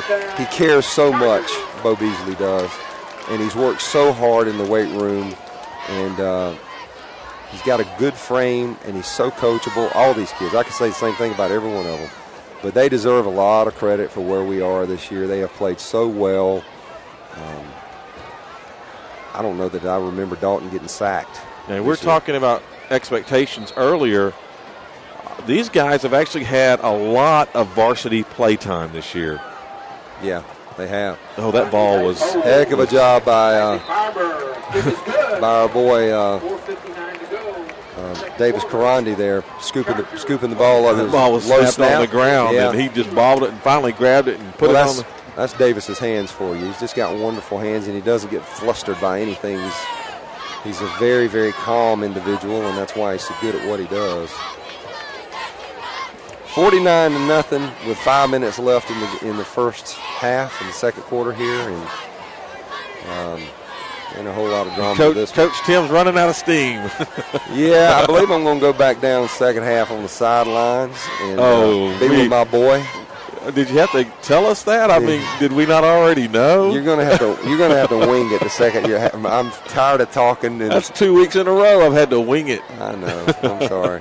My boy's hopefully going to get in the game, so I want to be out there. I understand. He hurt his finger catching a ball before the game, though, and he's broken 3 fingers in the last 2 years, and this is one of the ones that he broke last year. And I don't know if he doesn't drink milk, and I've come up with a theory that Jacob breaks fingers because he doesn't get enough calcium. I don't know. Is he breaking the same finger? No. Oh, okay. No, 3 different ones, but now this one tonight looks like it did last year when he broke it. So he just has to play through it. You know. Well, this is homecoming for us, so we've got a big halftime. And from my understanding, the Coach Guest show didn't get aired, so we may air that at the end of tonight's game if you want to hang on for that. Yeah, I wouldn't show it during halftime, or you're going to get some folks mad. No, we're not doing that. They want to see the homecoming. This time the Patriots take the ball, take the kickoff up to the 15, just across 15 at the 16. Good credit there to DJ Curl. Maintained that outside technique perfectly. Then got in on the tackle. And give some props to Darius Good, just a puppy out there, sophomore running downfield. Plays defensive lineman, and he's running downfield like a wild man, getting in on the action. Boy, I love to see kids with the frame of Darius Good and Nick Dawson running downfield on that kickoff. It is very intimidating, very imposing, but it also is a showcase of their athleticism, and it's beautiful. Moss under center. He's got one wide out left, one right, one in the backfield. Man in motion. He's going to toss it to his man in motion. Out to about the 17, 18-yard line. On the carry, it's Taylor Vaughn. Chased by Davis Reynolds. Davis jumped and almost got him in the backfield, barely missing at the shoelaces. Not quite sure why this is happening. Maybe I shouldn't even comment on it, but the Strong Rock student section has decided for some reason to walk around to our side of the field, which has attracted a lot of our students over here in the stands, and so not quite sure why they would take it upon themselves to do that.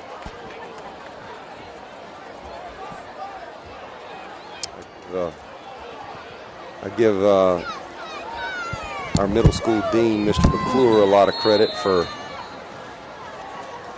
intervening and telling them to get back over there. And I give Tony Yancey, looks like Tony Yancey, one of our parents, who's a godly man, a lot of credit for stepping down there and redirecting those kids too. So I think that's Tony. I appreciate Tony doing that. He's a good man. But Steve Ferrer is one of our security guys. Oh, he's back. Okay. Here I am. I was supposed to start playing play-by-play and color guy. I left to watch your son on the field with his left finger. Yeah. Well, we don't want any trouble. I just wanted to call the guys and make sure they were already aware of it. Not quite sure why they thought that would be a good idea. No. I'm glad you noticed that, though. Yeah. Well, we have a better view up here than anyone. Well, what I noticed was several of our players on the sideline turning around and looking at them as they come up the sidewalk. Now, would you call it a rivalry? No. Okay. You still got to be in the game. I'm old school, brother. I'm old school. It ain't a rivalry until you warrant it being a rivalry. Okay. All right. Well, we're with you on that, Coach. You're I don't much more knowledgeable about that than I am. No, I don't want to sound arrogant or anything. No, I mean, God bless them. We know what you mean, and that's a fair assessment of rivalry. I apply that to tiddlywinks. Do you? Yeah. You gotta respect isn't a gift, man. You gotta earn it. I bet we got 15 or 20 people out there Googling rivalry right now. Yeah. Find out the. Oh, I'm sure I'll get some email. You want to give your email address out? Nope. That's Tim Luke. Yeah. I do firmly believe that, especially in games that are of a physical nature, that you have to earn respect and you have to prove yourself on the field and earn that rivalry. Wouldn't you like to have our first game back now?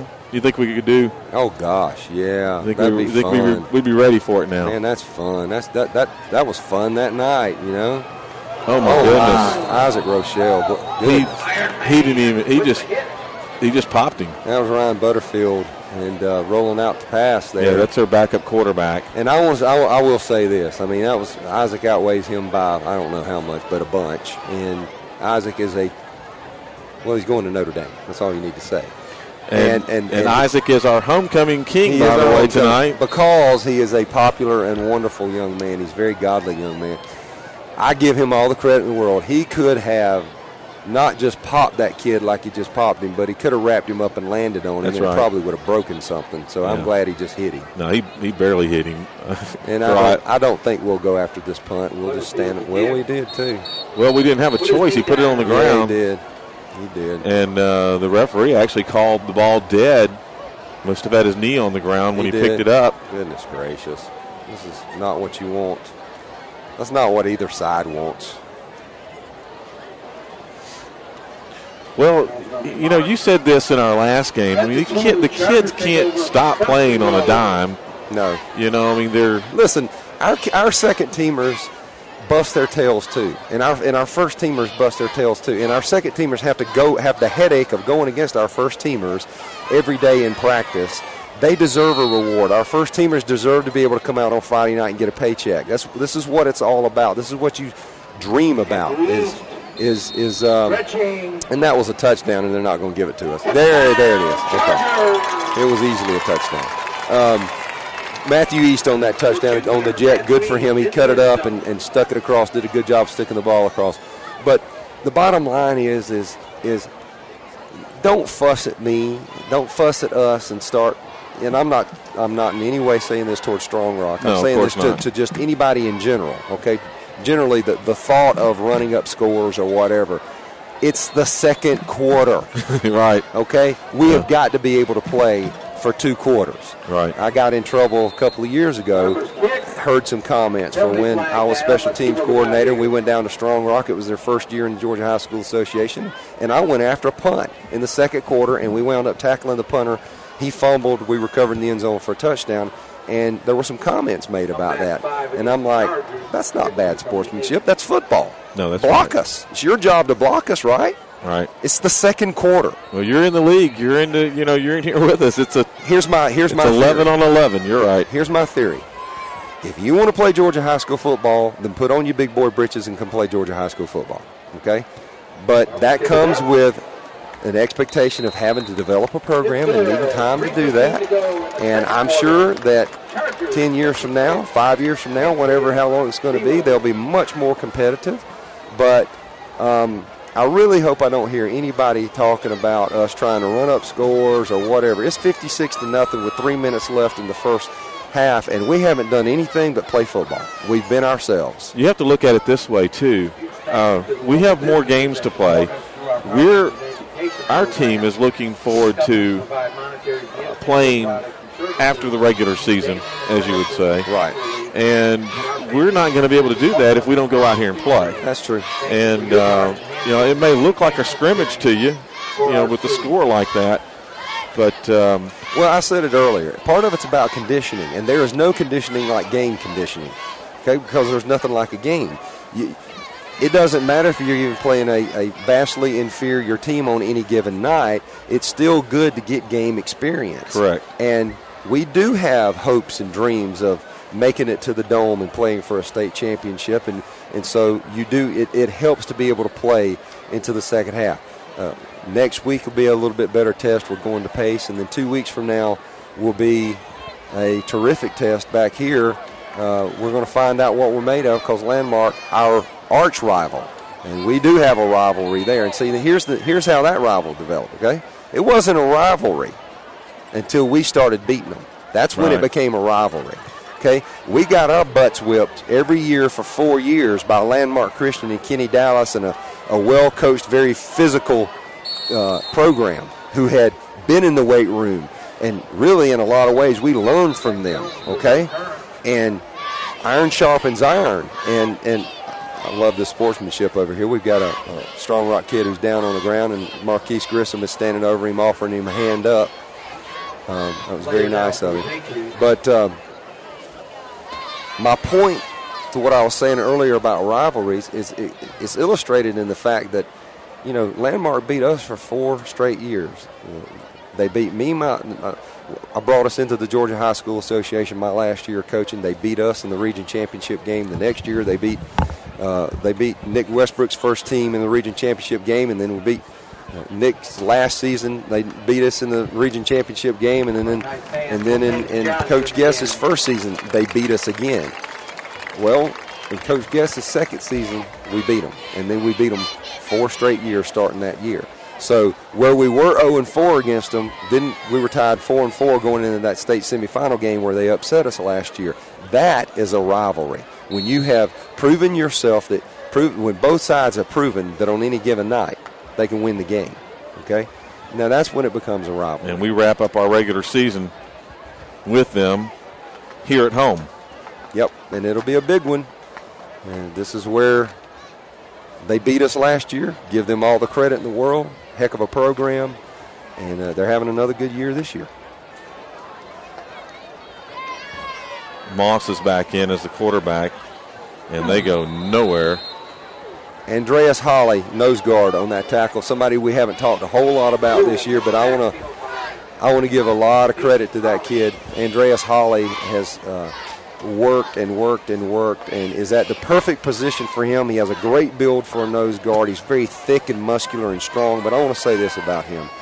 I have fallen in love with that kid. He is the sweetest spirit, one of the kindest and gentlest people, and yet he plays nose guard, and he is a nasty, good football player. Very physical, runs the ball hard when he runs at running back some too. He's a good fullback type. But he's just thrilled to be here at ELCA. He knows what God has done in his life to bring him here, and it's such a blessing to him that he's always so joyous and so happy. And he is really, really a sweet kid. And just so tickled to see him have some success out here. That pass was complete to Kitchens across the 25 to the 27-yard line. Brings up 3rd down and 7.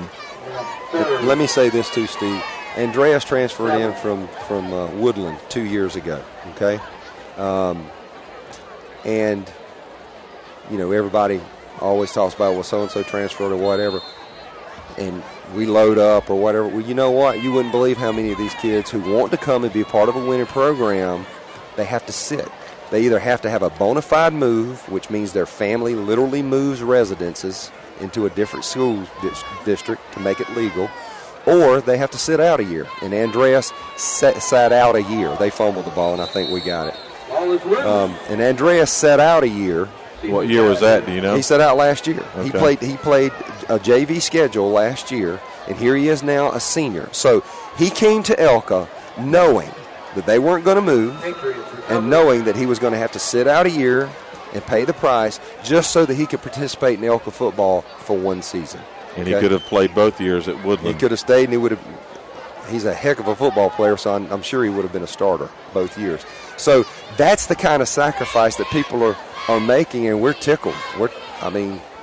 If they come knocking on our door and they want to be a part of it, and they've got a good academic and disciplinary record, then we want to, for the kingdom of God, welcome them and honor the Lord and share Jesus with them. The punt's away to about the 49-yard line. Javis almost. He may score. That's he is going to score. DJ Curl. He got hit at around the 49 or 44-yard line, and that was it. And Andrew Williams just leveled somebody on a great pillback block. And, boy, what a terrific job of returning the punt there. DJ's vision and footwork came in, deceptive speed, not bad, came into play again. He's such an athlete. He's just a natural athlete and such a quarterback on the field. And, boy, you talk about a career night. Returning the punt tonight, he has had 4 or 5 now, just terrific punt returns, and got him a touchdown. So good for him. How many seniors are enrolled here at Eagles Landing? Do you know? You know, I don't know what our senior class is this year. I do know that our high school enrollment's about 360, which is the largest that it's ever been. We graduated 86 seniors last year. I do not think our class is that big this year. In fact, I'm pretty sure it's in the 60s. Most of our numbers are freshmen, sophomore, and juniors. And so I think we have 60-something seniors in the senior class.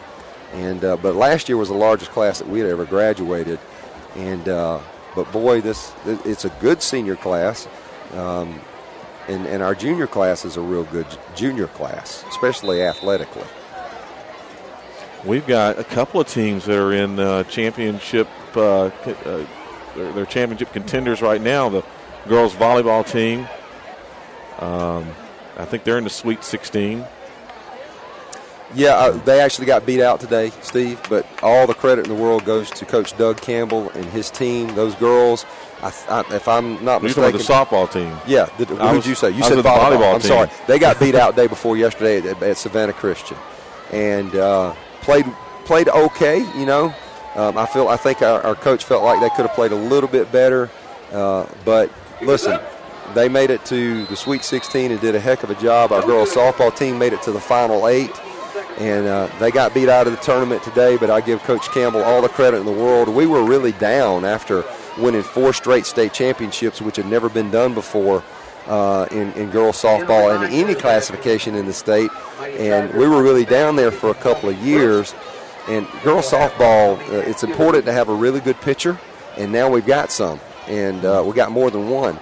And we have a very, very young team. They made it to the Final 8.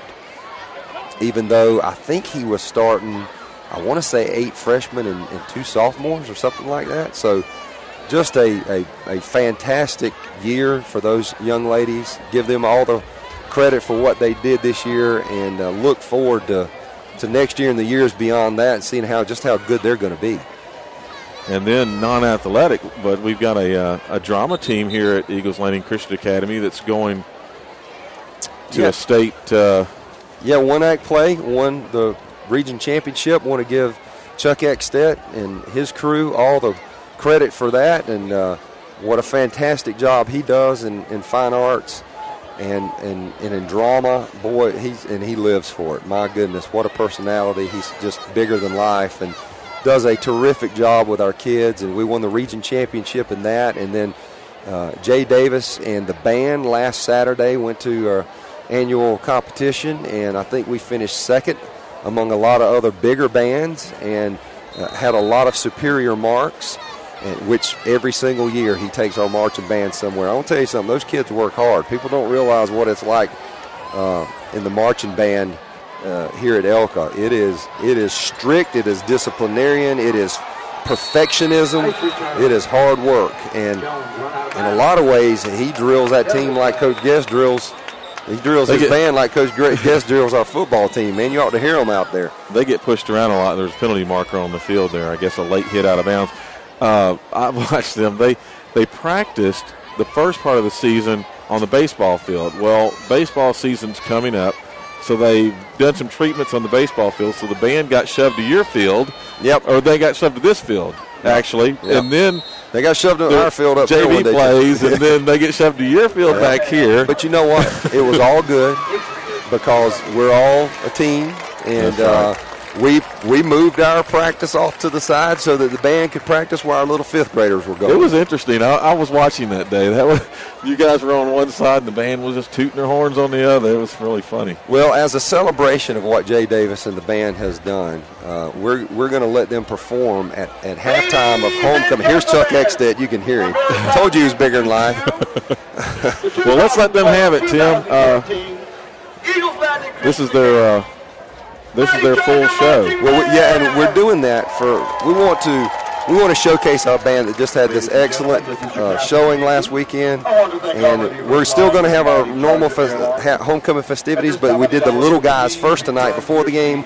We'll have the upper school homecoming after this band performance, but we want to let y'all enjoy it. Okay, Tim. Good and talking I'll to see you. you. God bless. Bye. 28, our Lord gives us the great commission to go ye therefore into all nations. Tonight, the ELCA Mighty Charger Marching Band is going to impact the world by taking you on a whirlwind tour around the globe. Our first scheduled stop is in Rio de Janeiro. Then we'll continue on to Hong Kong. Our next stop will be in the Mediterranean on the French Riviera. And our final destination will be New York City, right here in the good old US of A. Drum Major Brian Toronto, is your band ready to take the field?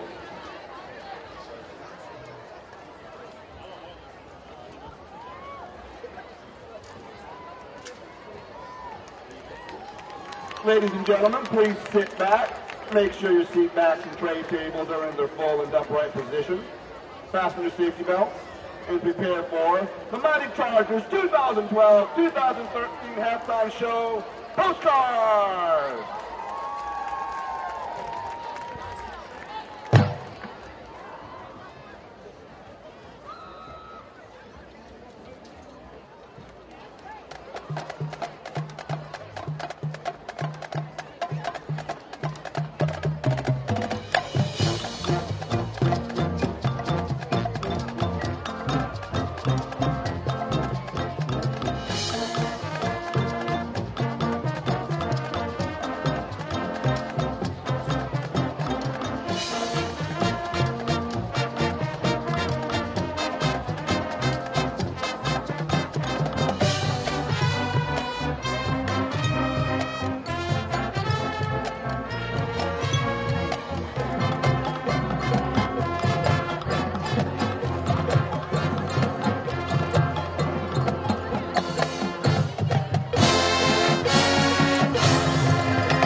Outstanding Christian Academy Mighty Charger Marching Band!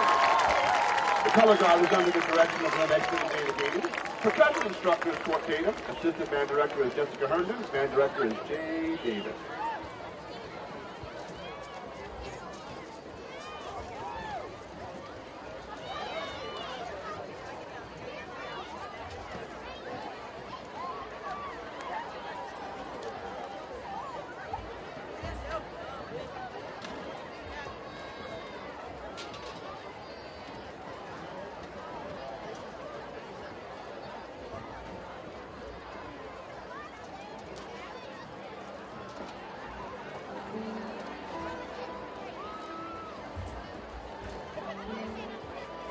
Ladies and gentlemen, we would like to welcome your attention to the field as our elementary representatives take their spots to welcome our homecoming court to the field.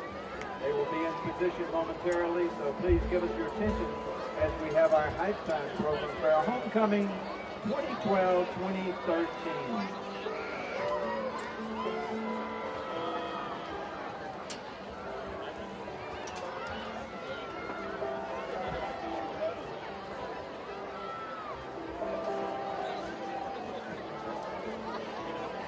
Starting with our middle school representatives, our 6th grade, Adriana Daniel, daughter of Daniel and Angela Daniel, and Chris Johnson, son of Joel and Manette Johnson.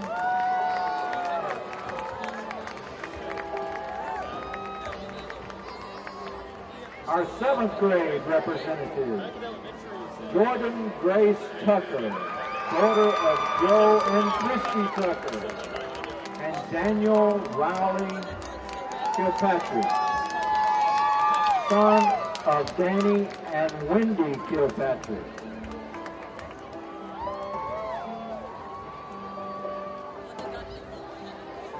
Our 8th grade representative, Madison Laney, daughter of Jason and Angela Laney, and Joseph Hodges, son of Jay and Carol Hodges.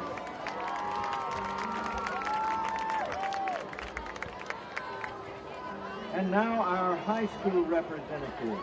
From the 9th grade, Amanda Elizabeth Cruz, daughter of Kendall Cruz and David Cruz, escorted by Joseph Palmer Palmer, Joshua Franklin Palmer, son of Jeff and Dixie Palmer.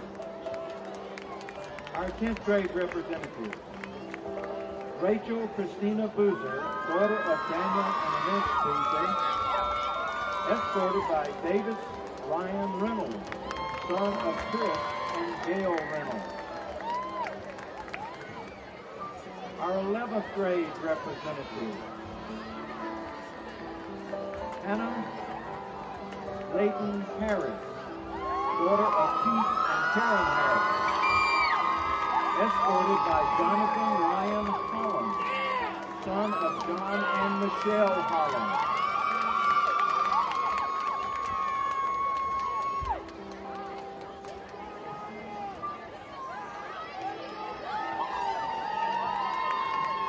Still in the 11th grade, Madison Nicole Jackson, daughter of Heather Knight and Michael Jackson, escorted by Andrew Nehemiah Williams, son of Tyrone and Kelly Williams.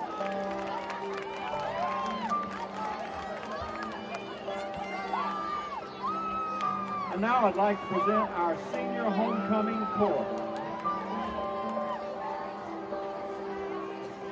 Our team court, they are Jacob Howard Baker, son of Archie and Cindy Baker. He is accompanied by his mother. Jake has attended ELCA for 15 years. While at ELCA, he has been involved in the Beta Club, Student Leadership Institute, Student Council, FCA, marching band, jazz band, percussion ensemble, and Mu Alpha Theta. His life verse is 1 Timothy 4:12. Let no one despise you for your youth, but set the believers an example in speech, in conduct, in love, in faith, and purity. Jacob Howard Baker. Zachary Connor Barron, son of Scott and Crystal Barron. He is accompanied by his mother. Zake has attended ELCA for 14 years. While at ELCA, he has been involved in the Student Leadership Institute, Raider Club, FCA, Math Club, tennis, cross country. His life verse is Isaiah 41:10. Fear not, for I am with you. Be not dismayed, for I am your God. I will strengthen you. I will help you. I will uphold you with my righteous right hand. Zachary Connor Barron. Patrick Fitzgerald Busher, son of Pat and Linda Busher. He is accompanied by his mother. Patrick has attended ELCA for 12 years. While at ELCA, he has been involved in the Student Leadership Institute, FCA, Student Council, basketball, football, and baseball. His life verse is Psalm 27:1. The Lord is my light and my salvation. Whom shall I fear? The Lord is the stronghold of my life. Of whom shall I be afraid? Patrick Fitzgerald Busher. Matthew Gerald Cathy, son of Bubba and Cindy Cathy. He is accompanied by his mother. Matthew has attended ELCA for 7 years. While at ELCA, he has been involved in football, cross country, wrestling, track, FCA, and student council. His life verse is Colossians 3:23. Whatever you do, work at it with all your heart, as working for the Lord, not for men. Matthew Gerald Cathy. Tyler Holbrook Petty, son of Jeff and Cynthia Petty. He is accompanied by his mother. Tyler has attended ELCA for 13 years.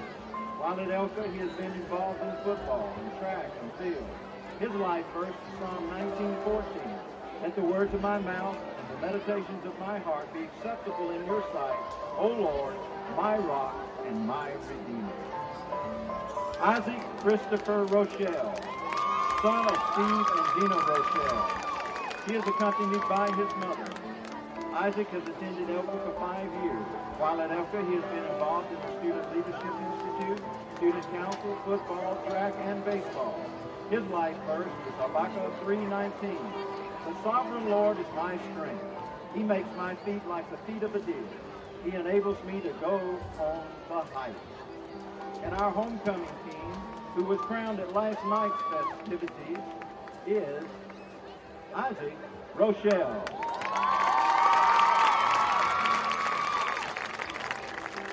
And now we'd like to present our senior homecoming queen court. They are Emily Aaron Baker. Emily is the daughter of David and Tammy Baker. She is escorted by her father. Emily has attended ELCA for 12 years.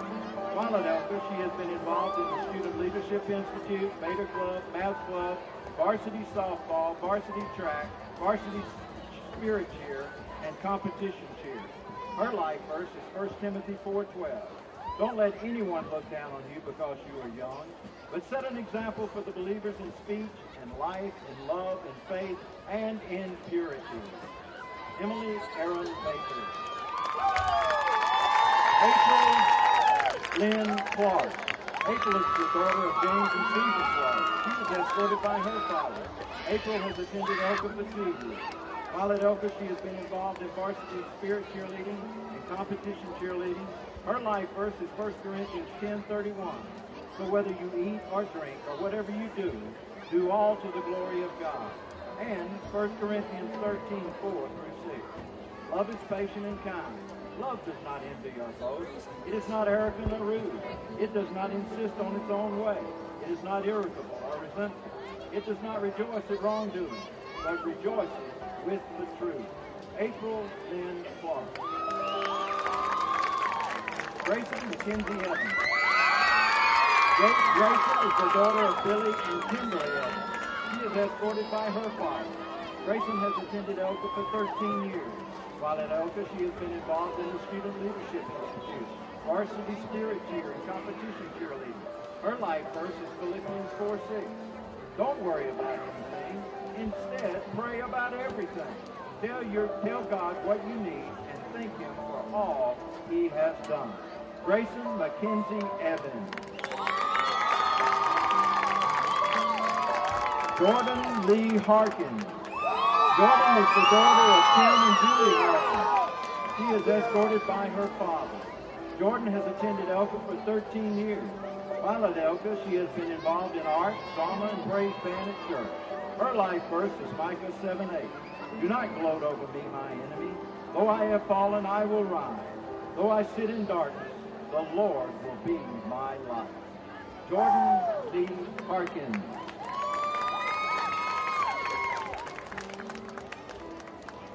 Hillary Caitlin Hyde. Hillary is the daughter of James and Tammy Hyde. She is escorted by her father. Hillary has attended ELCA for 11 years. While at ELCA, she has been involved in competition cheerleading, basketball, track, drama, art, and FCA. Her life verse is Zechariah 8:13. Judah and Israel, in the past, the nations called down curses on you, but now I will save you. You will be a blessing to others. Do not be afraid. Let your hands be strong so that you can do my work.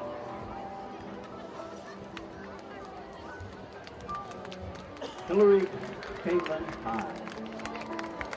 Adria Grace King. Adria is the daughter of Gregory and Maureen King. She is escorted by her older brothers, Joseph King and Jonathan King. Adria has attended ELCA for 7 years. While at ELCA, she has been involved in softball, basketball, volleyball, FCA, fine arts, and Beta Club. Her life verse is Isaiah 43, 1-3. Don't be afraid, I've redeemed you. I've called your name. You're mine. When you're in over your head, I'll be there with you. When you're in rough waters, you will not go down. When you're between a rock and a hard place, it won't be a dead end. Because I am God, your personal God, the Holy of Israel, your Savior. Adria Grace King.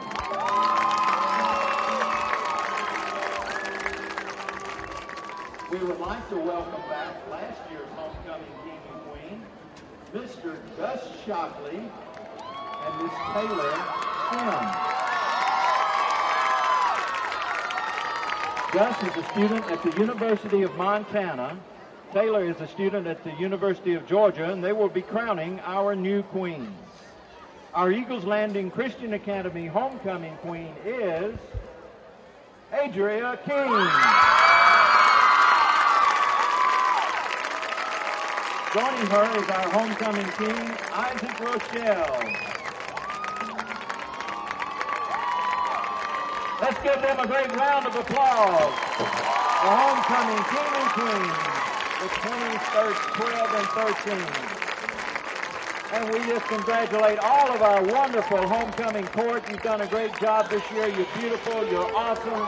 Let's everyone stand and give them one more round of applause. Way to go, guys and girls.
Hope you enjoyed our halftime festivities here on ELCA Vision with our homecoming court. Stretch that out a little bit. Had the elementary homecoming court. If you've never seen an elementary homecoming court, they were standing in the background. It's always a good time when they get bored. I'd like to welcome Jason McKnight. He's going to be with me as Coach Tim Luke has bailed on me for the second half once again. So we've got a student. Jason helps Officer Mike with all the video efforts. Yeah, I guess you could say I'm the local nerd. You said that. I didn't say that. Yeah. That's actually kind of funny there, Jason. It's been a close game so far. Yeah, it's very close. Well fought, well played.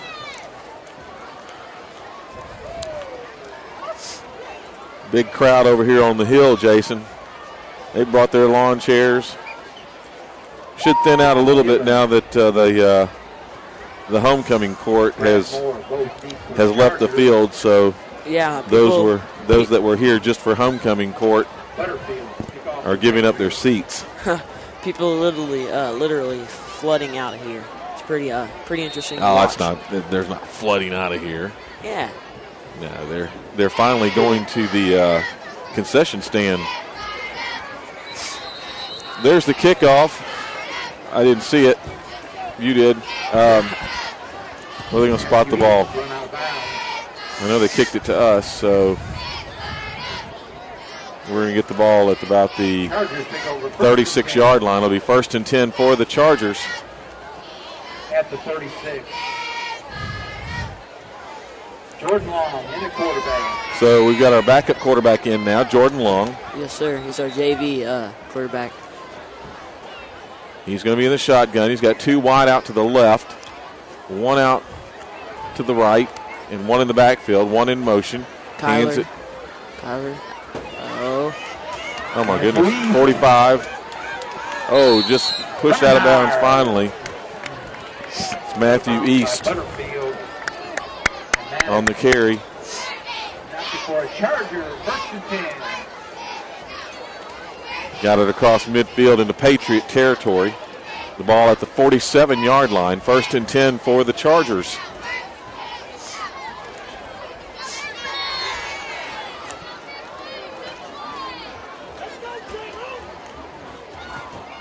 Jordan Long calling the play. Now, I haven't seen any plays off center. Have you? No, this time he hands it up the middle. That's number 20, Lane Timpson. On the tackle, number 58, Andrew Spann. A 5-yard gain on the play. Brings up 2nd down and 5. Looks like they gave him 4 yards on the play, so 2nd down and 6.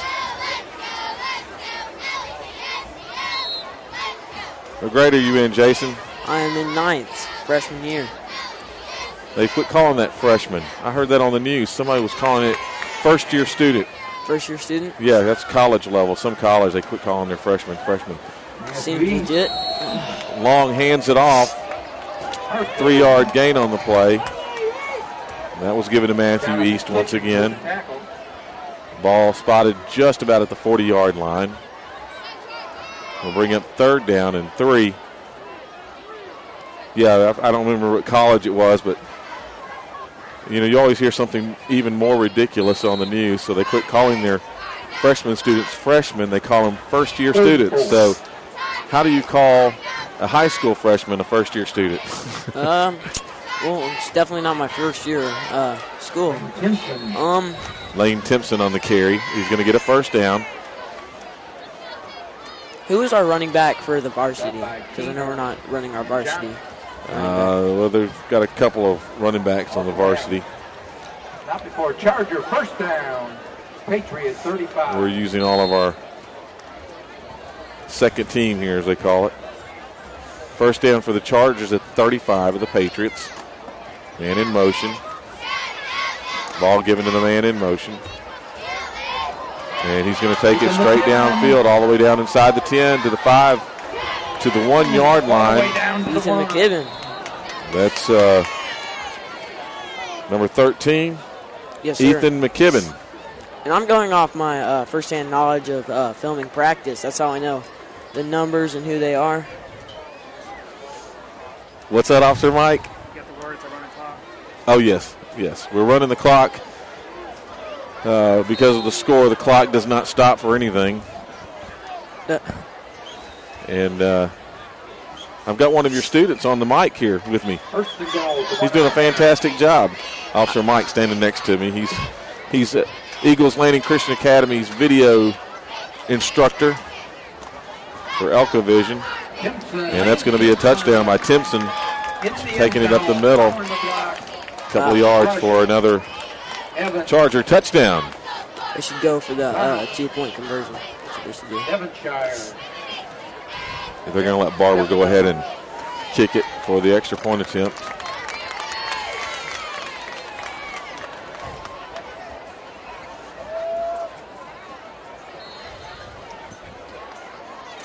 We've got all of our faculty down on the field now.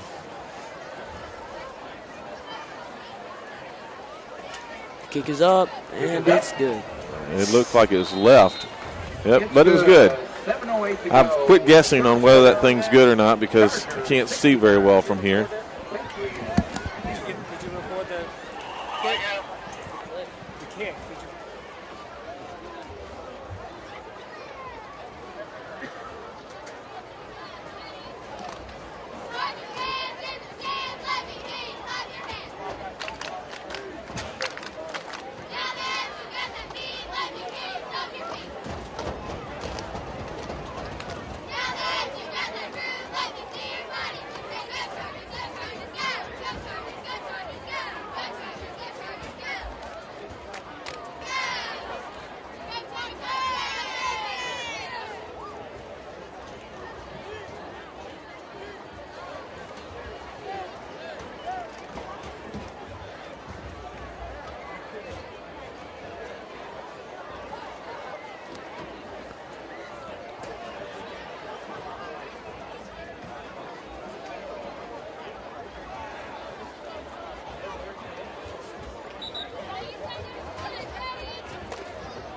Jones,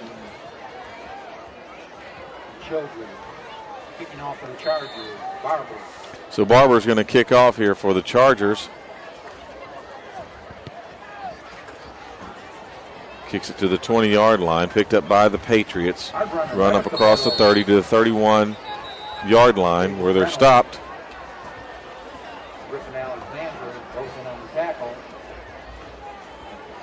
It'll be first down for the Patriots. Patriots take over first and 10 at their 31.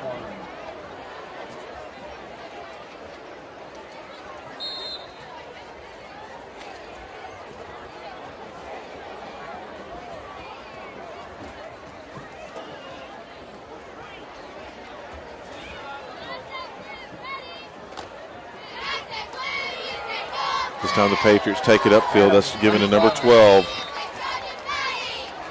Jesse Adams. And that's enough for a Patriot first down. Adams comes up hobbling.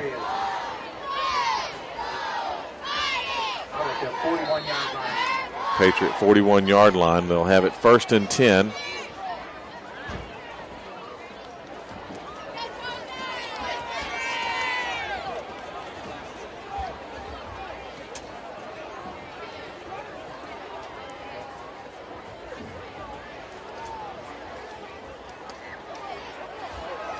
Patriots out to the 50-yard line. Hit there by Jamal Tooks.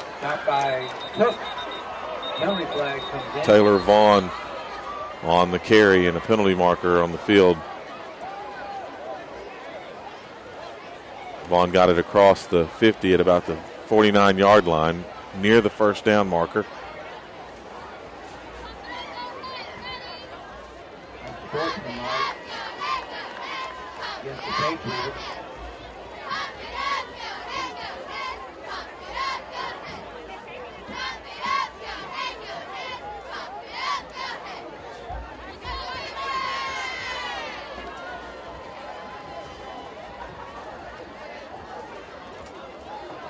marking off 15.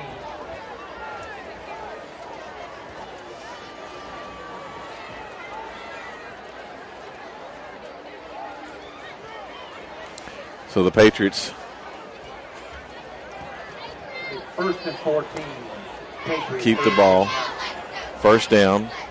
And after the march off, it'll be first down from their own. Well, they're moving the first down chains. I don't know why. But first down from their own 37-yard line. That was weird. They backed the chains up. I don't know why they did that. Sproul on the carry. Probably a loss of a yard on the play. Brings up second down. Can't figure that out. The chains were up near the 40 with the first down marker being, I think, about the 49 of the Charger territory, 49.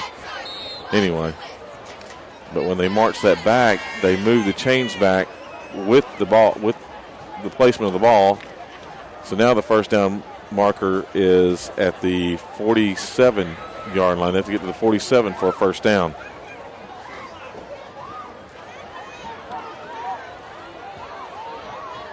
This time the Patriots, Sproul takes it up to the 45. And bring up third down and 2.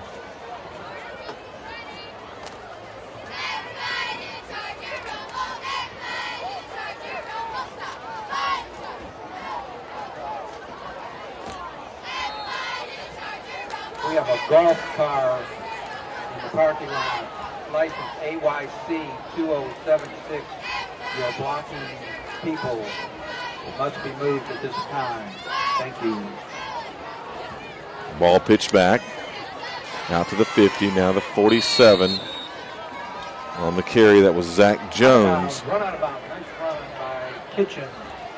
Check that. Zach Jones on the line. That's going to be enough for a first down. And going backwards and looking at where they moved the markers from, that would have been a first down anyway. First down marker would have been at the 49, and he made it all the way to the 46 Charger territory. So it's a moot point, but was interesting to look at anyway. So it's first and 10 for the Patriots. 26 seconds to go and running in the third quarter of play. We've got a running clock because of the score. Ball given to Vaughn. He takes it almost down for another first down inside the 40 at about the 37-yard line, and that'll be probably the end of the third quarter here in about 2 seconds. And it is. So at the end of 3, the Chargers are on top, 69 to no score. As we change in.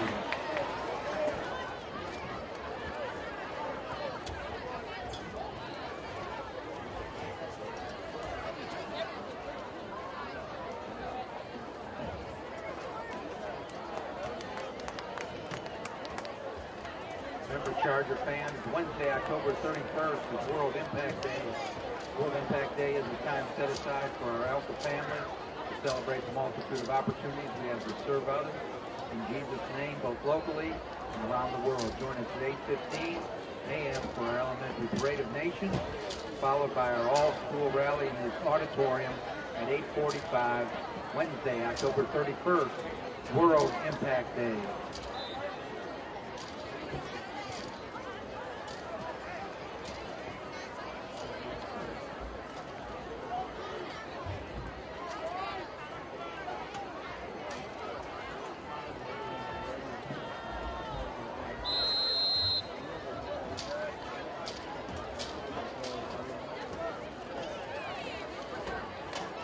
Right up the middle.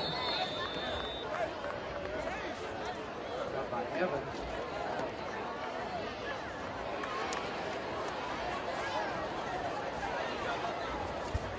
A first down for the Patriots. Now inside the 35 at the 34-yard line. Patriots on the move here in the fourth quarter. Just started.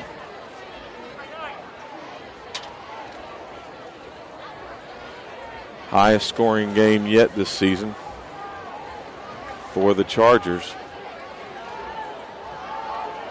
This one's pitched back to Vaughn. He's taking it far right up to the 30, the 25, and gets another first down inside the 25 at about the 23-yard line, maybe the 24. It's going to be close, actually. That is a first down for the Patriots. First down, Patriots. Chargers, 24-yard line.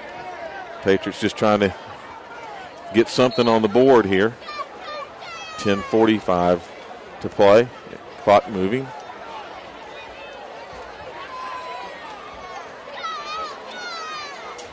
Pitch back to the 23-yard line. That's number 40.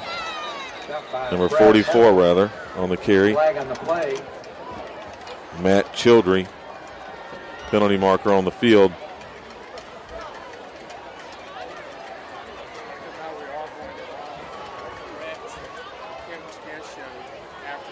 Officer Mike says we're going to run the correct. So we ran the incorrect one? Oh, I didn't know that. Our apologies to our audience. I've just been informed. I knew something was wrong, but I didn't know exactly what happened. I did mention it in the first half that we love Coach Guess so much that we re-air the previous game's Coach Guess show. And so after the game tonight, we're going to let you see tonight's Coach Guest show, and maybe by next week we'll get this right.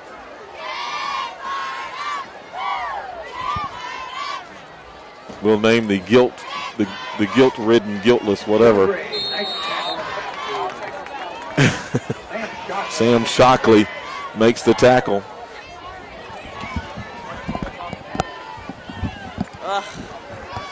So.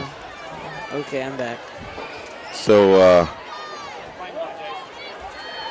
No, Jason's got to take blame for his own mistake. My bad. Looks like you and Jason are in the same boat today. Whoa, who else made a mistake?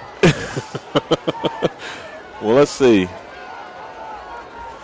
Does Coach Guest pay you to air that show? That's Sproul on the carry. He got stopped at about the 7-yard line.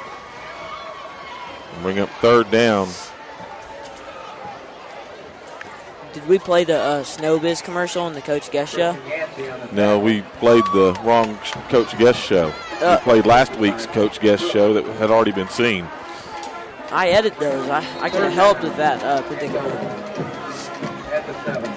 Well, you didn't know how to turn the record button on, so. Be quiet. I didn't know I was supposed to get filmed for the football team. Apparently, I'm the only one that can do a full show here and not make a mistake, and I don't even have my glasses on tonight.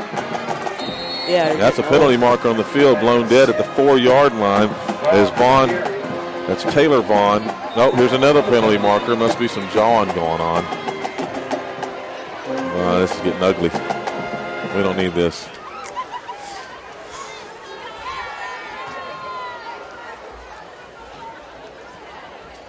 One of the problems with a score like this, it's clock never stops. And is the scoreboard at the bottom right now? It is? Okay.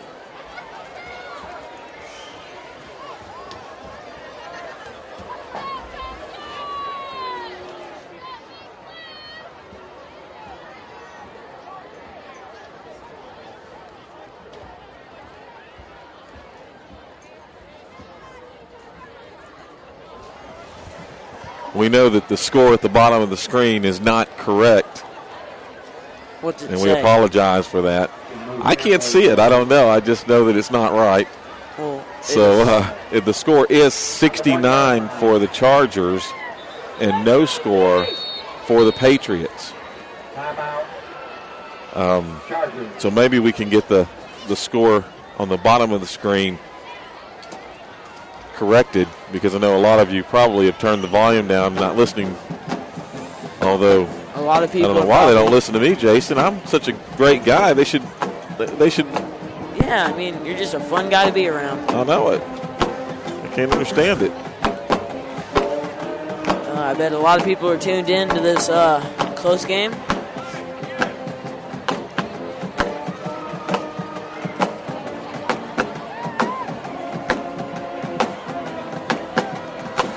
I will say the Patriots fans have hung in here with their team. They haven't left. That stadium on the other side is as full as it was when they started, so we've got some great fans over there. Yeah, look at that student section. It's like practically full. Wait, Chargers called timeout here, so the clock did stop. We've got 7:47 to play in the game.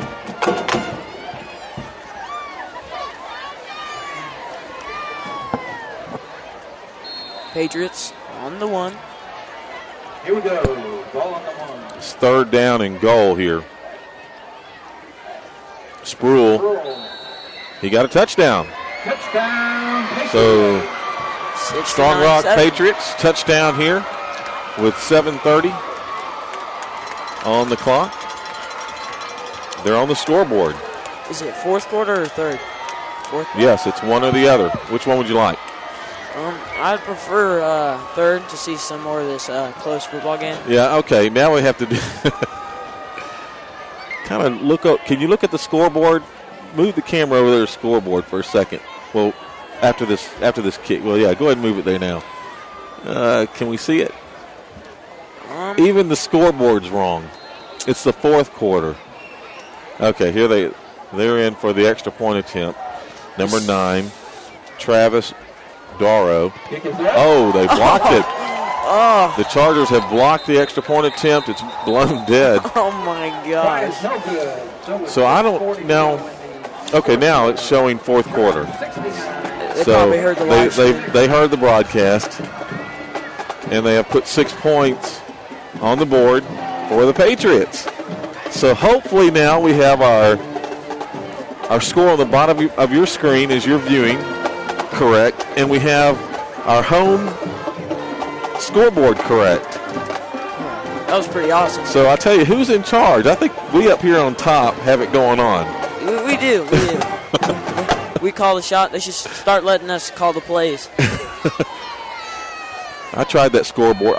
Listen, in all fairness, I tried that scoreboard, whatever, contraption once or twice in the time that I've been involved in football, and that's not an easy thing to run. You weren't very good at it? I could do it, but you're going to mess up. It's just bound to happen. Right. Especially if you're trying to do first down, ball on the certain yard line, all that, and you're... Well, it kind of looks like most people were here for the homecoming, like the actual representatives. I'm only here for those snowballs over there, whatever you call those. Snowbiz. I made their commercial. I would know. You know, I wish that he would just give me the machine for a weekend and give me the strawberry mix, and I would just... Mike, I'd eat so much ice, I'd be sick of it. Steve, tell me, what's your favorite flavor? I like that strawberry. Strawberry is my favorite. I don't really like strawberry. I like cotton candy or something like that. Yeah, that's a kid thing. Listen to us. We're talking about snow cones. I love those things. And the burgers and fries, man, they're awesome. Yeah, be sure to visit ELCA for their concession stand. Yeah, last chance for regular season is a couple of weeks. Matthew East catches takes the kickoff at about the 26-yard line, takes it up. Penalty flag. To across the 35, a penalty marker on the field at the 42. Mr. Steve, this game's starting to get dirty. Yeah. Younger players are going to make some mistakes. It just happens. And we've got our younger players in there, but they're getting the experience they need. I guess coaches will know what to look for to get those things corrected. And if the camera operator works the camera correctly, the coaches will have video to show how to make those corrections. We need to get whoever's on camera to do a little bit better job. They lost on the play of about 2 yards. Patriots got into the backfield. made the tackle. Aaron Bright on the carry.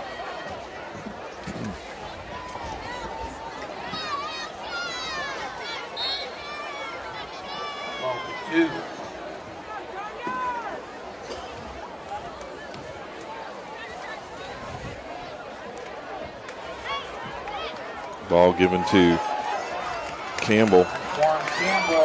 And he's still on his feet up inside Patriot territory to about the 48-yard line, and a penalty marker on the field as cheerleaders are throwing footballs into the stands.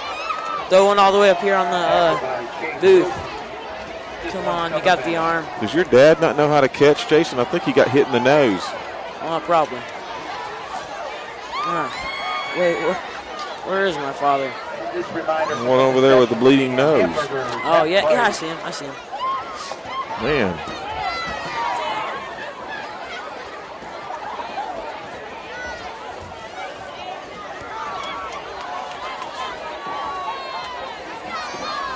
I think they threw every football that was left. I don't think they have any more. Oh, somebody threw one back. Second and 22. Why would they do that? An unhappy Strong Rock fan. 2 minutes and counting here. We got a man in motion. Campbell getting the carry across the 25, the 30, 35, across the 35 to about the 37 or 8 yard line.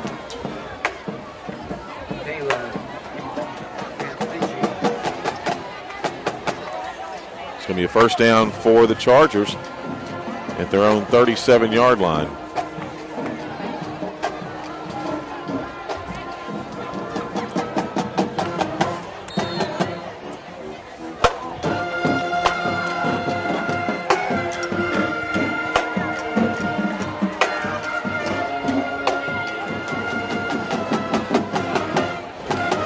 Wow. Timpson right near midfield, and he got hammered. You see that dive, though? He got like 4 yards. He didn't dive. He got tackled. Same thing. Looked like a dive.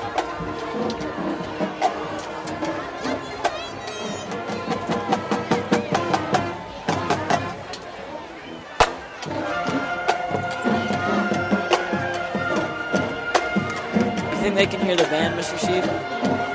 Oh, yes, they can hear the band. Catchy team. We can all hear the band. This should be the last play of the game right here. Quarterback keeper, straight up the middle. Jordan Long takes it to about the 37-yard line with 26 ticks left. I must say, Steve, it's been a great experience commentating my first game. Good luck to the Patriots as they finish. Ladies and gentlemen, thank you for joining us. I'm Steve Ferrer, wishing you a great evening, or whatever it is the day that you're viewing this. As we do rebroadcast this, I want to thank Jason McKnight. Yeah, buddy. Son of Christian Shelley McKnight. At least that's what he claims. I wish I was on Homecoming. All right, you guys take care. Have fun.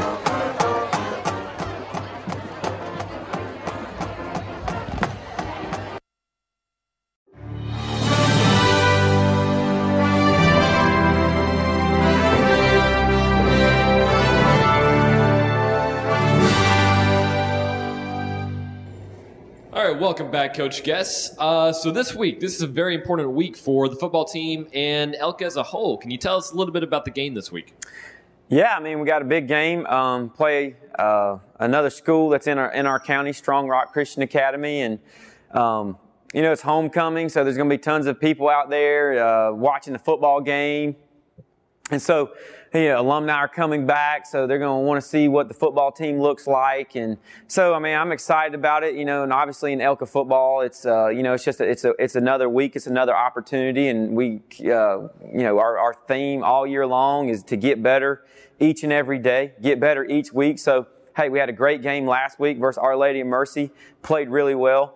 We want to make sure that we continue to progress. Hopefully that we're playing better this week than we did last week. The coolest thing I think about this season is each week we have gotten a little bit better. So we're heading into game 8, and hopefully that trend continues. So as you said, this is game 8, and the team has really been progressing a good bit over the season. I think we've addressed this before, but really based off what you've seen lately, what are your expectations for going into the playoffs and the regional championships and so forth? Well, right now, I think we're 6-1. And the first goal is always to win the region championship. So, hey, we have to take care of this game tonight. We got to take care of the game next week. But the two of the teams that are in the tops of the division, Holy Innocents and Our Lady of Mercy, we've already beat them. So hopefully we can take care of Strong Rock tonight, and then we have Pace Academy next week, and then the big games looming that I think everybody's looking forward to against Landmark, and that'll be for the region championship. And, not only will it be for the region championship, but it will be for the possibility of being a number 1 seed going into the playoffs, which, of course, we want, and that's the goal. So, obviously, the short-term goal is the region championship. The overall goal of any program is the state championship. So, we just want to make sure that we head into that, the number 1 seed, and we put ourselves in a position to be successful each and every Friday night. All right, and so what are your expectations? I know a lot of the times you say, we're going to work hard, but, would you have any expectations for the Strong Rock game tonight? Yeah, we have expectations that we dominate the game, and that's our expectations each and every week. We practice each and every week. We don't care who our opponent is. We don't look, oh man, this team's good or this team doesn't have a good record. We don't look at things like that. We look at ourselves. We focus on what we're doing and are we getting better? And we watch film from practice and hey, are you doing the right thing here? Are you getting better? So it doesn't matter who we play because it's so important that we get better each week. And we know this. We know that if ELCA does not beat ELCA, we're going to win the football game. We really, truly believe that. We believe we have the best football team in the state in our classification. And so it is extremely important that we continue to progress and we continue to get better. And at each and every game that we go out there, we don't make mistakes and we dominate the football game. We dominate the line of scrimmage and we physically beat our opponent. And that's our goal each and every game. All right. Now, you mentioned improving, watching film. Can you tell us a little bit about what the coaches and what the players are doing to actively improve after every single game? I think the key thing that we do is the kids come in at 6 a.m. on Monday morning and we go over every play of the previous game. So for about an hour and a half, we sit there and watch film. The starters come in and we watch film. Then Monday, we hit the practice field and it's a very physical, run-intensive day. We focus on the run game, both their run game and our run game. So it's a very physical day. Condition, and after we finish practice, we come back in and we watch film again for 30 minutes on our opponent. This is their formations. This is what they do. This is what they're going to do in this situation. This is what we've seen. This is their personnel. Come back Tuesday. On Tuesday, it's the same situation. It's a pass-intensive day. But it's a fun day because at the end of practice for the last 20 minutes, our offensive pass game goes against our starting defense, and we're running plays against them, and they know it's pass, and they're coming after us, and it's a tough situation. And what we want to create is a little bit of adversity for the offense. I mean, obviously we have two two D1 defensive ends, and it's hard to block them. And they're coming after Dalton, and they're making our offensive line work. So we come back in after that, and we watch film of that practice on Tuesday. Our offensive players come in at 7 a.m. on Wednesday morning to watch film. Defensive line was in this morning at 7 a.m. to watch film. So these are things that we do. Wednesdays is a practice day that it's got all phases of the game in it. We work everything. We probably rep about 120 plays during that time. We film it all. So today we'll go out and practice for about 40 minutes, just walk through some things, come back in. Defense will go watch their whole practice. Offense will watch our whole practice, correct all the mistakes. So hopefully tomorrow night everything's flawless. All right, and going into this next game, have there been any players that have really stood out more than usual maybe? Last week we had a kid that Davis Reynolds. He had 2 interception returns for a touchdown. He had a 40-yard interception return and a 70-yard interception return. And that kind of shocked us. I mean, Davis Reynolds really stepped up last week. It was awesome. He was where he's supposed to be. He was doing his job, and on that given night, he stepped up. I think the offensive line played really well. Our defense overall played amazing. I thought it was their best game that I've seen. They only gave up 130 yards of total offense, no points. I think they caused 4 turnovers. Offensively, give the offensive line their credit because Keontae had 10 rushes for 175 yards, which 17.5 yards a carry, which is pretty insane. Dalton did well. Receivers did great. So, we're just playing hopefully each and every week we can congratulate the whole team because that means we played an overall great game. Of course. So, all right, that's it for this week, and best of luck versus Strong Rock. Thank you.